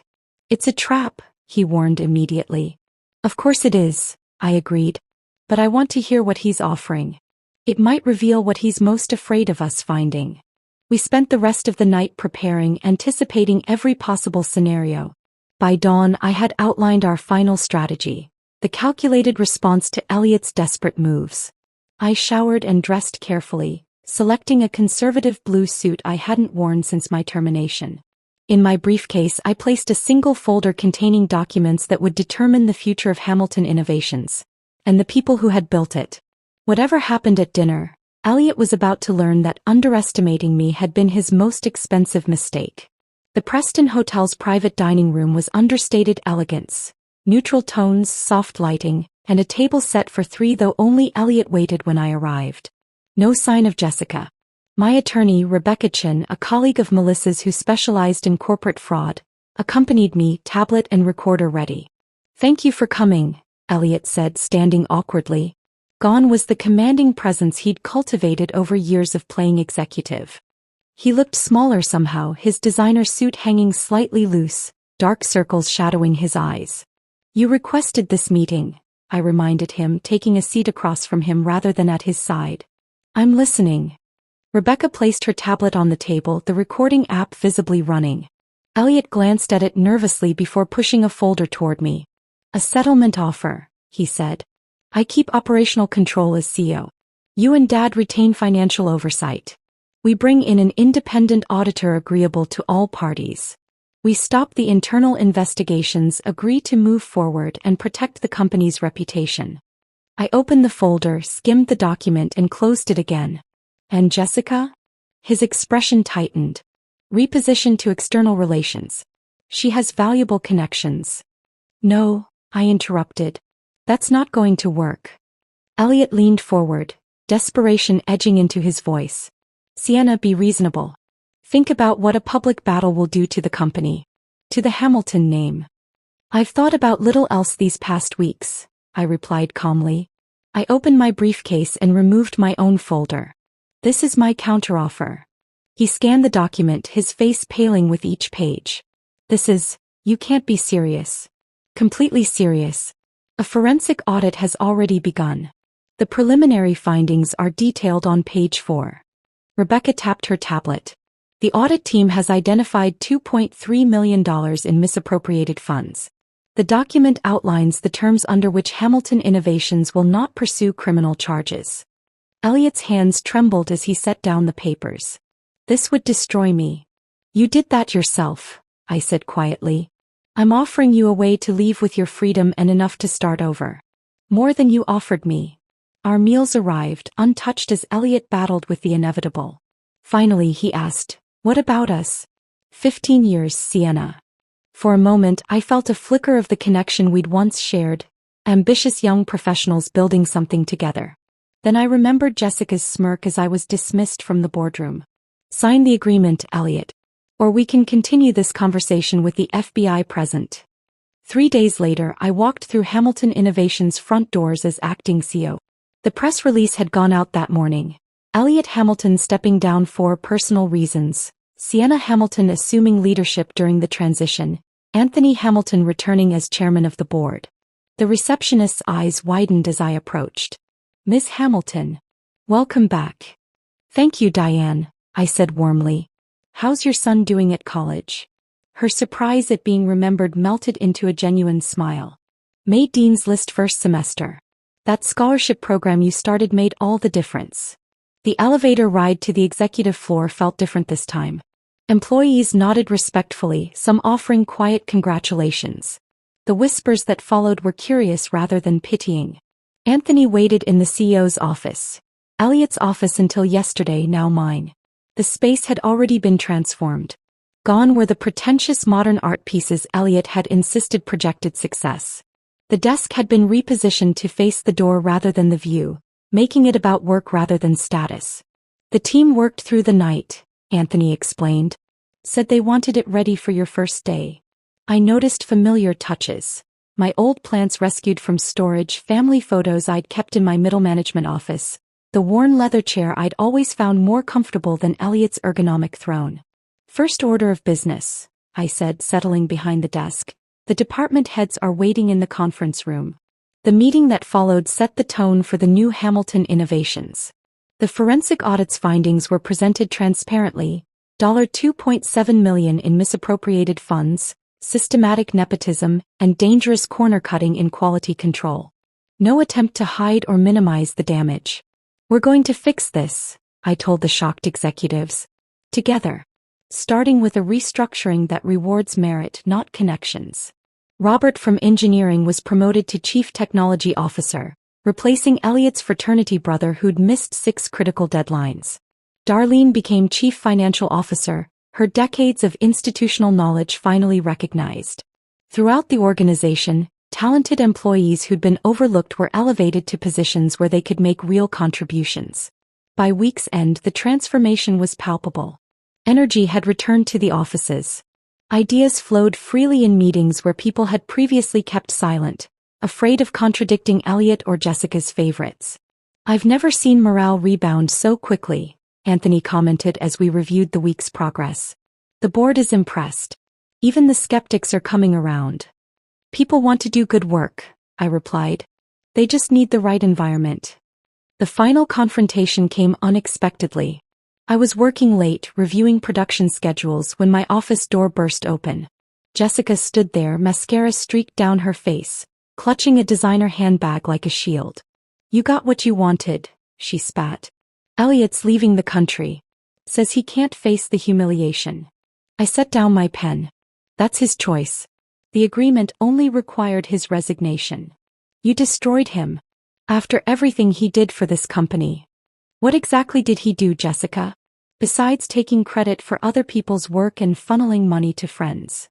She faltered, anger momentarily replaced by uncertainty. "He had vision." "No," I corrected gently. "He had ambition. There's a difference." Jessica sank into a chair, suddenly deflated. "What happens to me now?" "That depends. The forensic audit shows you received $176,000 in improper bonuses and authorized hiring 3 family members for non-existent positions. You can repay the money and resign, or we can proceed legally." Her facade crumbled entirely. "I can't repay that kind of money. It's gone." "Then you have a difficult road ahead." I handed her a card. "This attorney specializes in financial restitution cases. She can help structure a repayment plan that might keep you out of jail." After she left, Anthony appeared in the doorway. "You heard." I nodded. Security called when she arrived. He entered, closing the door behind him. "You could have had her arrested." "To what end?" "She's lost everything that mattered to her. Status, power, Elliot." I shrugged. "Some lessons have to be learned the hard way." Anthony studied me with newfound respect. "When did you become so wise?" "Somewhere between being fired by my husband and discovering I owned the company," I replied with a small smile. As we looked out over the city lights, Anthony placed a hand on my shoulder. "You know, I always hoped Elliot would grow into the kind of leader this company deserved. Turns out she was here all along." The Hamilton innovations that emerged from the scandal was stronger, more ethical, and more innovative than before. The projects I'd championed for years, sustainable materials, employee development programs, ethical manufacturing, became our new priorities. Sometimes, late at night in my office, I found myself wondering about Elliot and the life we'd planned together. But those moments grew rarer as Hamilton innovations flourished under new leadership. Some called it revenge. I preferred to think of it as restoration, of values, of purpose, of potential. The company hadn't just survived betrayal, it had been transformed by it. And so had I. My husband's mistress posted a selfie in our bed, captioned, "My new favorite spot." At his company party, I projected it on the big screen saying, "She can have the bed. I'll take the house." His boss offered me a job. Turns out she was his niece.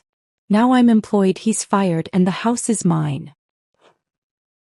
"I need your help with something, Jazz." Jared's voice carried from the living room, interrupting my focus on the book I'd been engrossed in. I sighed, dog-earing the page before setting it aside. Technology requests always filled me with dread. They were Jared's domain in our 15-year marriage. "What is it now?"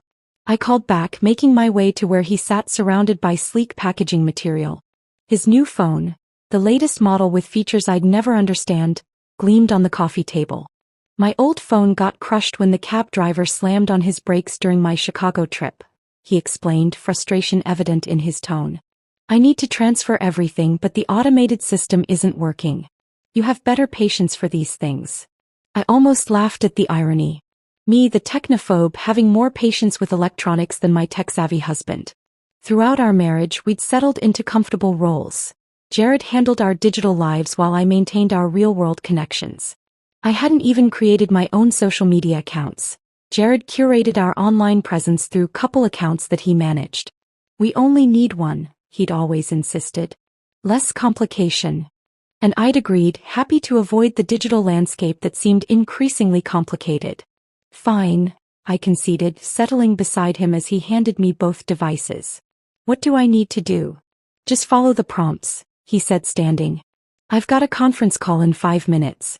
You're just logging into accounts and confirming transfers. He kissed the top of my head. Thanks, babe. You're a lifesaver. As Jared disappeared into his home office, I stared at the devices with trepidation. The setup process was more intuitive than I'd feared, walking me through each step of transferring photos, contacts, and apps. When prompted to log into social media accounts, I dutifully entered the credentials I knew for our shared profiles. The transfer completed with a cheerful chime, and I felt a small surge of pride at conquering this technological task. As I prepared to set the phone aside, a notification banner slid down from the top of the screen. A social media alert from an app one didn't recognize, with a username that wasn't our joint account. My finger hovered uncertainly before tapping the notification. The app opened to reveal an entirely different profile, Jared's private account. An account I'd never known existed. The most recent post appeared at the top of the feed. My stomach twisted painfully as I registered what I was seeing. Our bedroom. Our bed. But it wasn't Jared in the image. A young woman with glossy dark hair and perfectly applied makeup reclined against our pillows. My pillows, with a coy smile directed at the camera. The caption beneath read, "My new favorite spot #blessed #secret joys." The timestamp showed it was posted 3 days ago, while I visited my sister in Portland. While our bed should have been empty. Before we begin, I want to take a moment to thank you for joining me for this story of betrayal and unexpected empowerment. If you've ever had that gut feeling something wasn't right in your relationship, or admire those who follow their instincts despite self-doubt, consider subscribing. It's completely free and you'll never miss another story of someone reclaiming their power. Now, let's discover how one accidental phone discovery changed Jasmine's life forever. My hands began to shake as I scrolled through the profile, discovering dozens of exchanges between Jared and this woman spanning months. Heart emojis, inside jokes, and thinly veiled references to meetings filled the comment sections. Each revelation felt like another shard of glass piercing my heart. One comment from the woman caught my eye. "Can't wait to make this permanent once everything's settled." I set the phone down, suddenly unable to breathe properly. The room seemed to tilt around me as 15 years of trust imploded in an instant. I stared at our wedding photo on the mantel, Jared's sincere smile as he slipped the ring onto my finger, and wondered how long that sincerity had lasted. Hearing Jared's muffled voice on his call, I quickly composed myself and continued exploring the hidden account. I discovered more photos. The woman at restaurants I recognized wearing a bracelet I'd thought Jared had purchased for me but claimed was lost in delivery, and even one in our backyard garden, my carefully tended sanctuary. The most devastating realization wasn't just the affair but the calculated deception behind it. Jared had expertly used my technological reluctance as a shield for his betrayal. My aversion to social media, something he'd always subtly encouraged, had provided the perfect cover for his double life. When I heard his call wrapping up, I quickly closed the app and placed the phone on the table, heart hammering. As Jared re-entered the living room, I forced a smile. "All done?" he asked, reaching for the device. "Yes," I managed, proud that my voice didn't betray the hurricane of emotions inside me. "Everything transferred just fine." "You're amazing," he said, checking the phone with a quick scroll. If he noticed I'd seen his secret account, he didn't show it. "See? You're better with technology than you think." "Maybe I am," I replied softly. "Maybe I've been underestimating myself." That night, as Jared slept soundly beside me, I stared at the ceiling, unable to find comfort in the bed that had been invaded by a stranger. I couldn't help wondering how many nights she had lain in my place, how many times Jared had betrayed our vows in our own home. The next morning, I called my sister under the pretense of thanking her for hosting me. Once Jared left for work, I confessed everything. "That manipulative jerk," she exclaimed after I finished. "What are you going to do?" "I don't know yet," I admitted. "But I need to learn more before confronting him. Can you help me?" My sister, whose social media marketing career had always seemed so foreign to me, became my digital detective partner. Over video chat, she guided me through creating anonymous accounts to monitor Jared's activities without alerting him. She taught me how to navigate platforms I'd always avoided, showing me how to piece together the digital breadcrumbs of his deception. Look for patterns, she advised. Check tagged locations, mutual connections. People slip up online all the time. Within days, my technological abilities expanded exponentially, driven by determination rather than interest. I discovered the woman's name through mutual connections. I learned she worked at Jared's company in a junior position. I pieced together their meeting timeline through dated photos and event check-ins. Each discovery strengthened my resolve. The pain remained sharp and constant, but alongside it grew something unexpected: empowerment. The technological world I'd avoided was becoming my ally in uncovering truth. My self-imposed digital limitations had made me vulnerable. Now that same technology was becoming my strength. Knowledge is power, my sister reminded me during our daily strategy sessions. And you're gaining both. As I compiled evidence and learned more about the digital landscape Jared had used against me, one thing became crystal clear. I wouldn't confront him immediately. I would wait, watch, and plan. My technological awakening had just begun, and with it, a new version of myself was emerging from the betrayal's ashes. You need to be smarter than him, my sister advised during our daily video call. It had been 2 weeks since my discovery, and I'd managed to maintain a perfect facade at home. Don't give anything away until you have the full picture. I nodded, my laptop balanced on the kitchen counter while I prepared dinner, Jared's favorite pasta dish. The irony wasn't lost on me as I chopped vegetables with precise, controlled movements. I've been going through his search history when he's in the shower. He's been looking at vacation properties in the Bahamas. Places I've never heard him mention. Screenshot everything, she instructed. And we need to check if these trips align with his supposed business travel dates. I'd become a digital detective under my sister's guidance. What started as basic monitoring had evolved into sophisticated tracking. I'd learned to check location data on photos, analyze timestamps, and archive everything in encrypted folders that Jared, despite his technical knowledge, would never think to look for on my old laptop, a device he'd often mocked for being outdated. The pasta sauce simmered as I heard Jared's car pull into the driveway. He's home, I whispered, quickly closing the laptop. Same time tomorrow? Always. Jazz. You're stronger than you think. I greeted Jared with a practiced smile and a glass of wine, playing the role of devoted wife while my mind catalogued his every word for inconsistencies. He mentioned an upcoming company retreat, and I made a mental note to cross-reference this with the information I'd gathered about his mystery woman's schedule. The next morning after Jared left for work, I visited a coffee shop 3 towns over where no one would recognize me. There I met with Patricia Winters, a divorce attorney my sister had recommended. Everything you can document will help, Patricia explained, reviewing the evidence I'd compiled. Financial records, communication patterns, photographic evidence, it all builds your case. Her eyes narrowed as she studied a particular image. This woman. Have you identified her? Her name is Veronica, I replied. She works at Jared's company. Junior marketing position, based on her LinkedIn profile. Patricia nodded approvingly. You've been thorough. That's good. I need to understand everything before I make a move, I admitted. It's not just about the divorce. It's about understanding the full extent of his betrayal. After the consultation, I felt both heavier and lighter.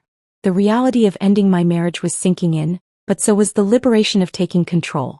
I spent the afternoon in the coffee shop, creating a detailed timeline of Jared's affair using a journal I'd purchased specifically for this purpose.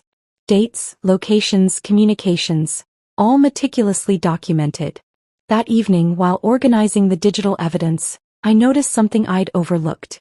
In several photos, Veronica was tagged at company events alongside an older man with a striking resemblance to her. Curious, I did a reverse image search and discovered he was Robert Henderson, the CEO of Jared's company. My heart raced as connections formed. I searched through company press releases until I found confirmation. CEO Robert Henderson and niece Veronica Shaw at the annual charity gala. The pieces started falling into place with sickening clarity. Jared had been lobbying for a senior position for months, a role that would position him directly under Henderson. He'd complained about being overlooked despite his qualifications. Was Veronica his strategy for advancement? I delved deeper into social media, finding older posts from company events. There was Jared, gradually positioning himself closer to Henderson in photos over the past year. And then within the last 6 months, increasing appearances with Veronica. The calculated progression was unmistakable. A memory surfaced, Jared mentioning that Henderson had no children, only a niece he adored.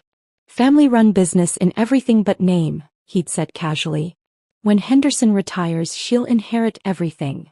That night, I lay beside Jared in bed, studying his sleeping face in the dim light. The man I'd loved for 15 years now seemed like a stranger. Calculating, manipulative, willing to use anyone to achieve his ambitions. Including me. Our marriage had been his respectable foundation while he plotted his corporate ascension.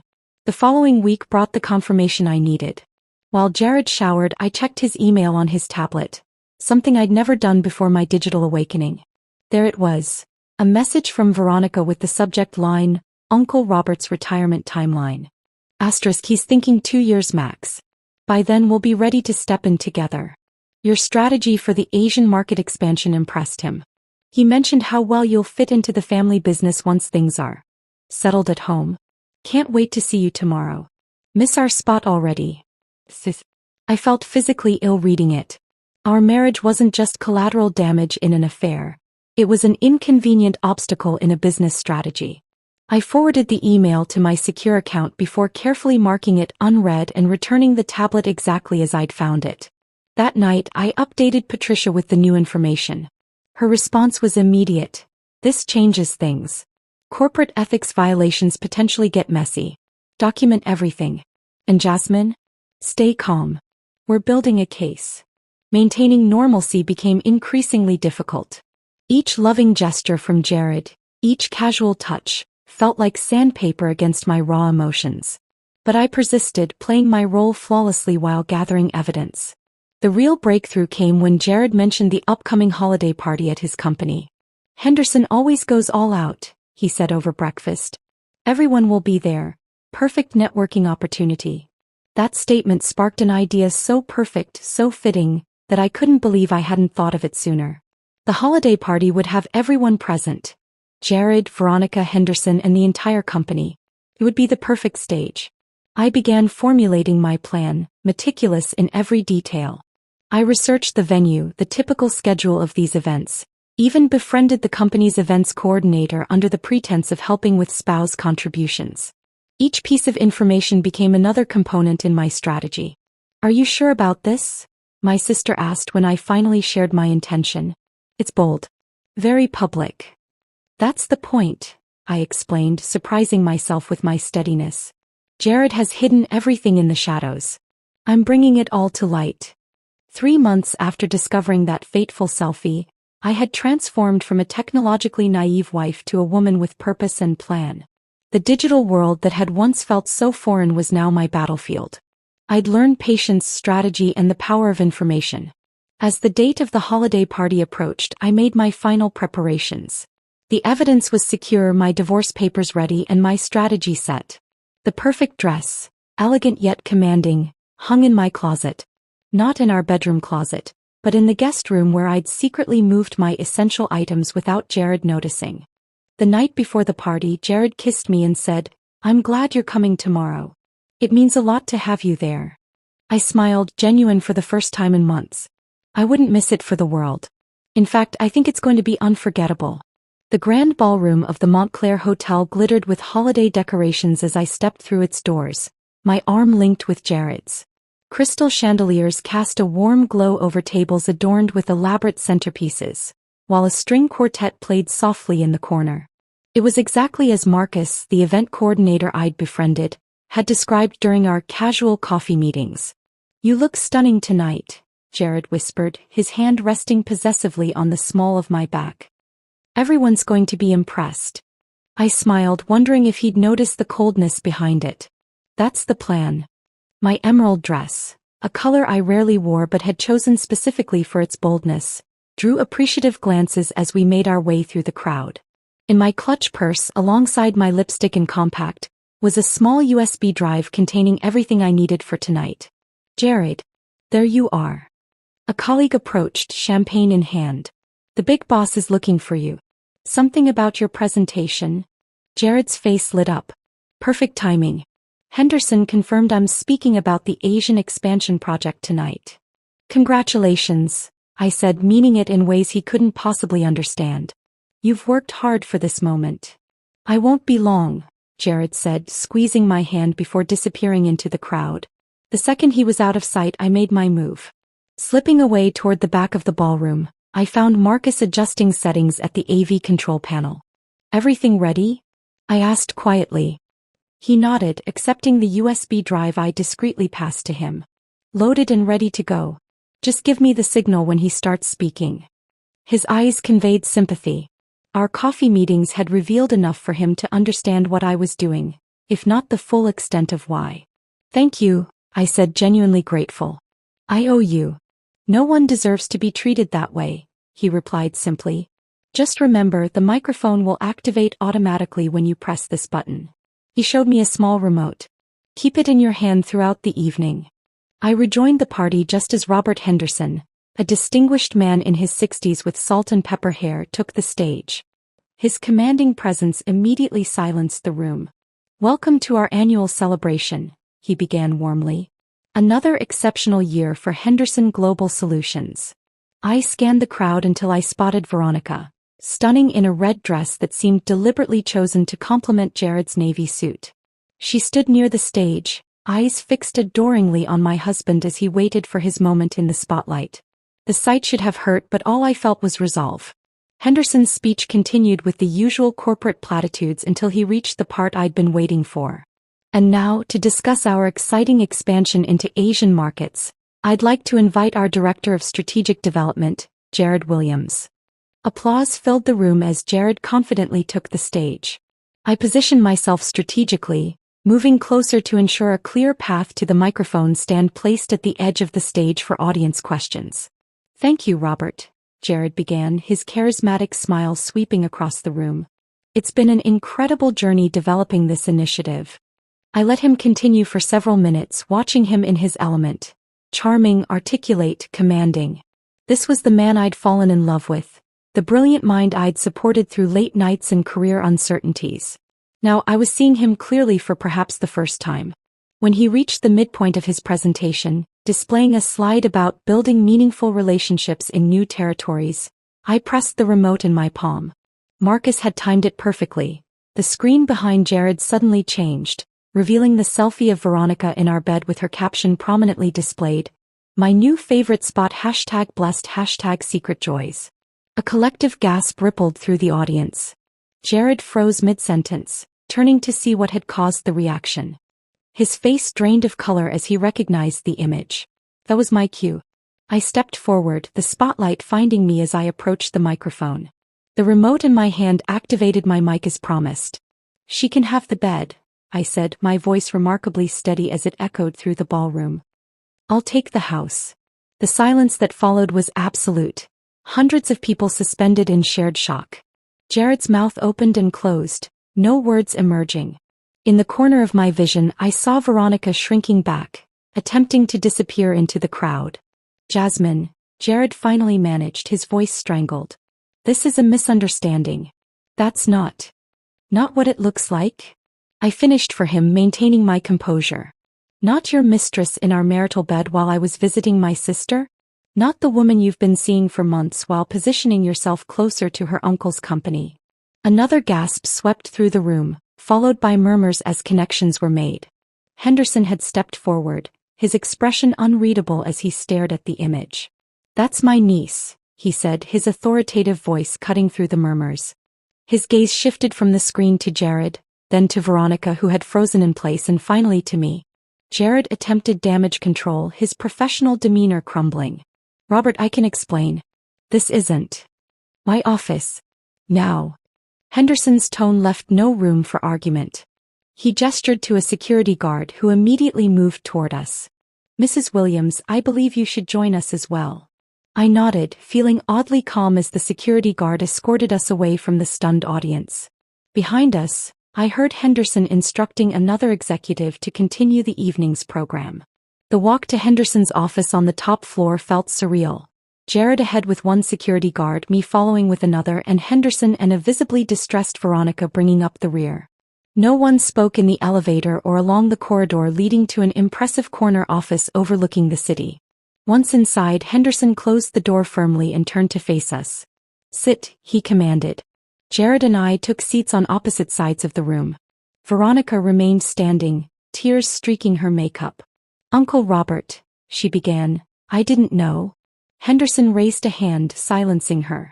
"I trusted you, Jared," he said, his disappointment palpable. "I was grooming you for leadership.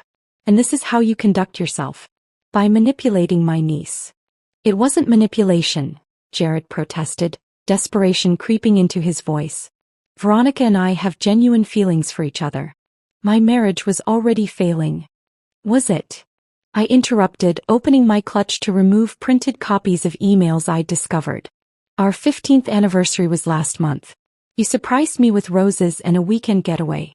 Hardly the actions of a man in a failing marriage." I handed the emails to Henderson. "These might interest you. Particularly the ones discussing your retirement timeline and their plans for the company afterward." Henderson's expression darkened as he scanned the pages. Veronica moved to his side, reading over his shoulder, her face crumpling with each line. "You told me they had an open marriage," she whispered, turning to Jared. "You said she knew about us, that she was fine with it because she had her own relationships." "He told you what?" The hurt in my voice was genuine. Despite my preparation, this new lie caught me off guard. "And this," Henderson continued, holding up a particular email, "discussing using my niece to secure your position in my company. Strategic relationship to ensure succession? You calculated all of this."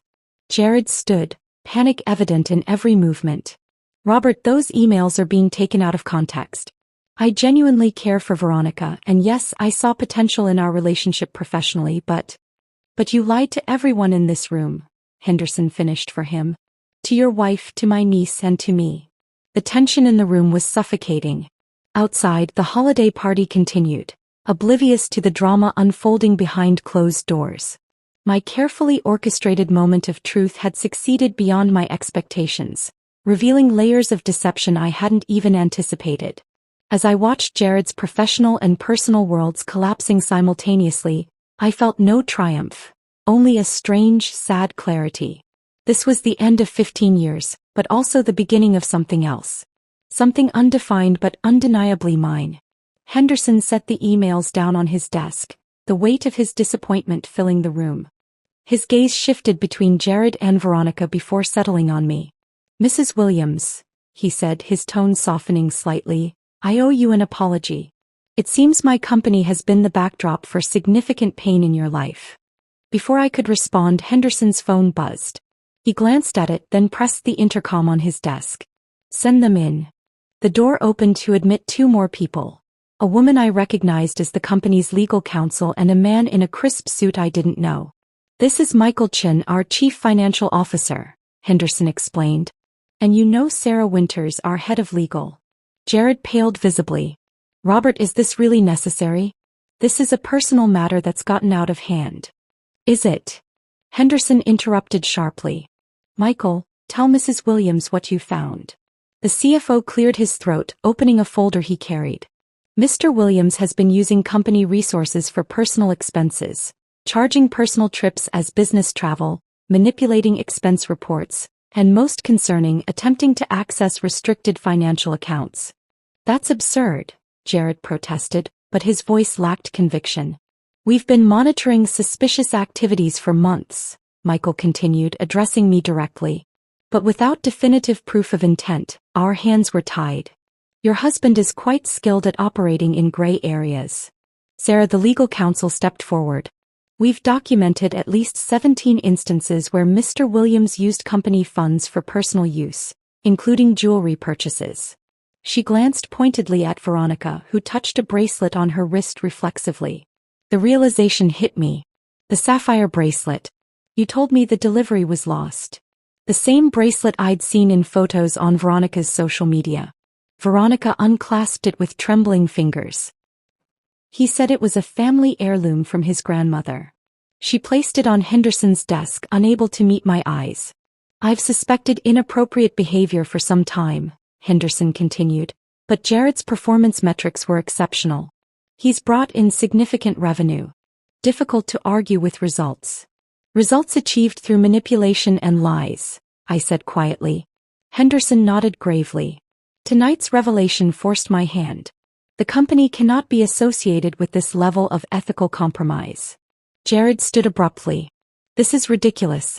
You're going to throw away years of profit because of a personal indiscretion. An indiscretion that involved manipulating my niece to position yourself for corporate takeover, Henderson countered coldly. Sarah, please escort Mr. Williams to HR. His employment is terminated, effective immediately. You can't do this, Jared sputtered, desperation replacing his usual confidence. Your company access has already been revoked, Sarah informed him. Security will supervise while you clear your office. 2 security guards appeared at the door. The finality of the moment seemed to crush Jared's resistance. He looked at me one last time, a mixture of anger, shock, and something that might have been regret, before being escorted out. As the door closed behind him, the atmosphere in the room shifted. Henderson turned to his niece, who had collapsed into a chair, silently crying. Veronica, go with Sarah. We'll discuss this tomorrow when emotions aren't so raw. After they left, Henderson sighed heavily and poured 2 glasses of scotch from a decanter on his credenza. He offered one to me, which I accepted gratefully. I've known Jared was ambitious from day one, he said, settling into his chair. Ambition I respect. Manipulation and deceit I do not. How long has he been targeting your niece? I asked, taking a small sip of the burning liquid. From what I can piece together, about 8 months. Shortly after I mentioned my retirement planning at a leadership retreat. He studied me over his glass. You're remarkably composed for someone whose life just imploded publicly. I managed a small smile. The implosion happened 3 months ago when I found that photo. Tonight was just the culmination. Henderson's eyebrows rose appreciatively. Strategic patience. A valuable quality. He leaned forward. Mrs. Williams. Jasmine, please. Jasmine. How much do you know about Henderson Global's operations?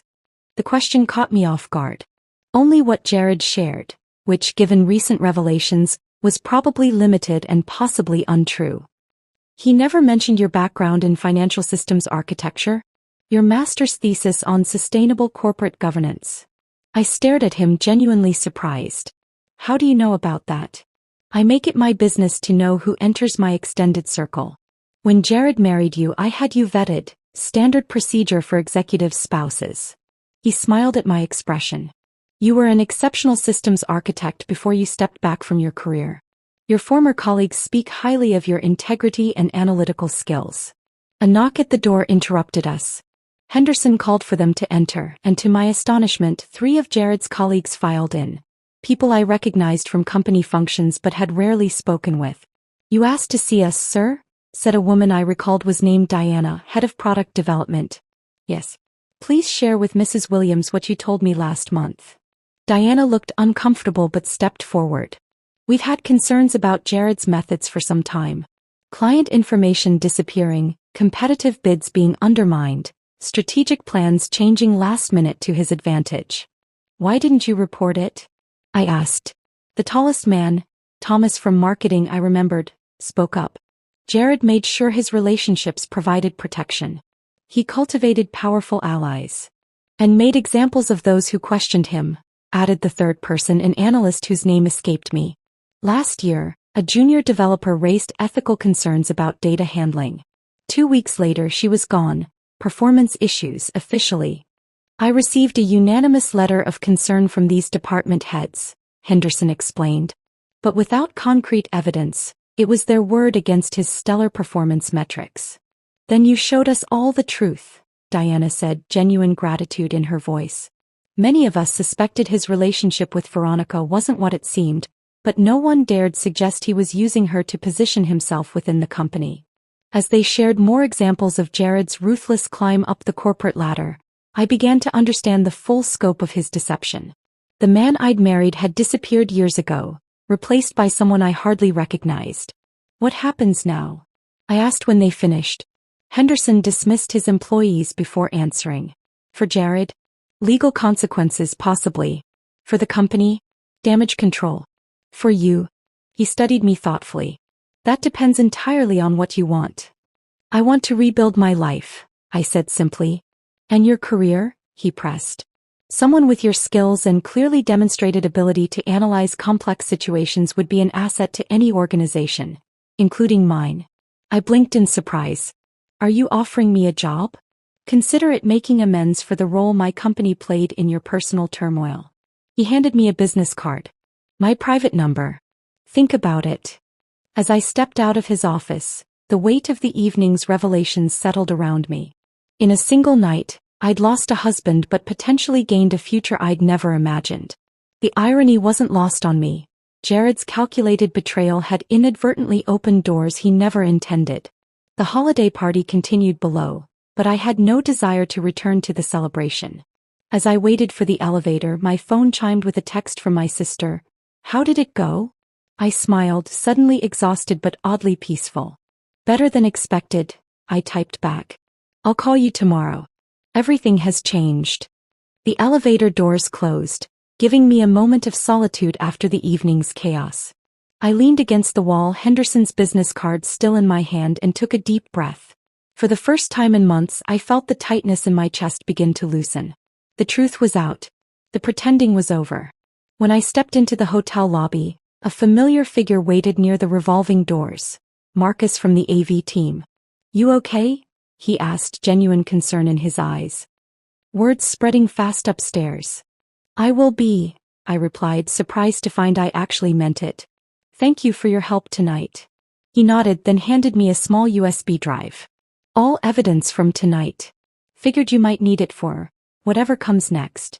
3 days later, whatever comes next arrived in the form of Patricia Winters sitting across from me at her law office, reviewing the extensive documentation from the holiday party.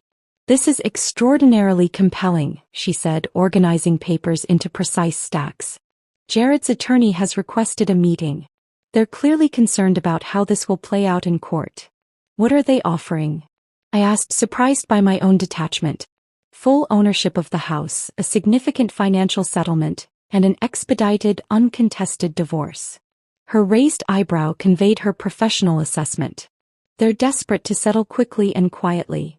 I thought about our home, the garden I'd cultivated for years, the kitchen where I'd perfected recipes, the spaces that held memories beyond Jared's betrayal. I want the house, I decided. But I want the settlement reviewed by a financial forensic expert. If he hid things from his company, he could be hiding assets from me too. Patricia smiled approvingly. Already arranged. The documentation you gathered gives us significant leverage.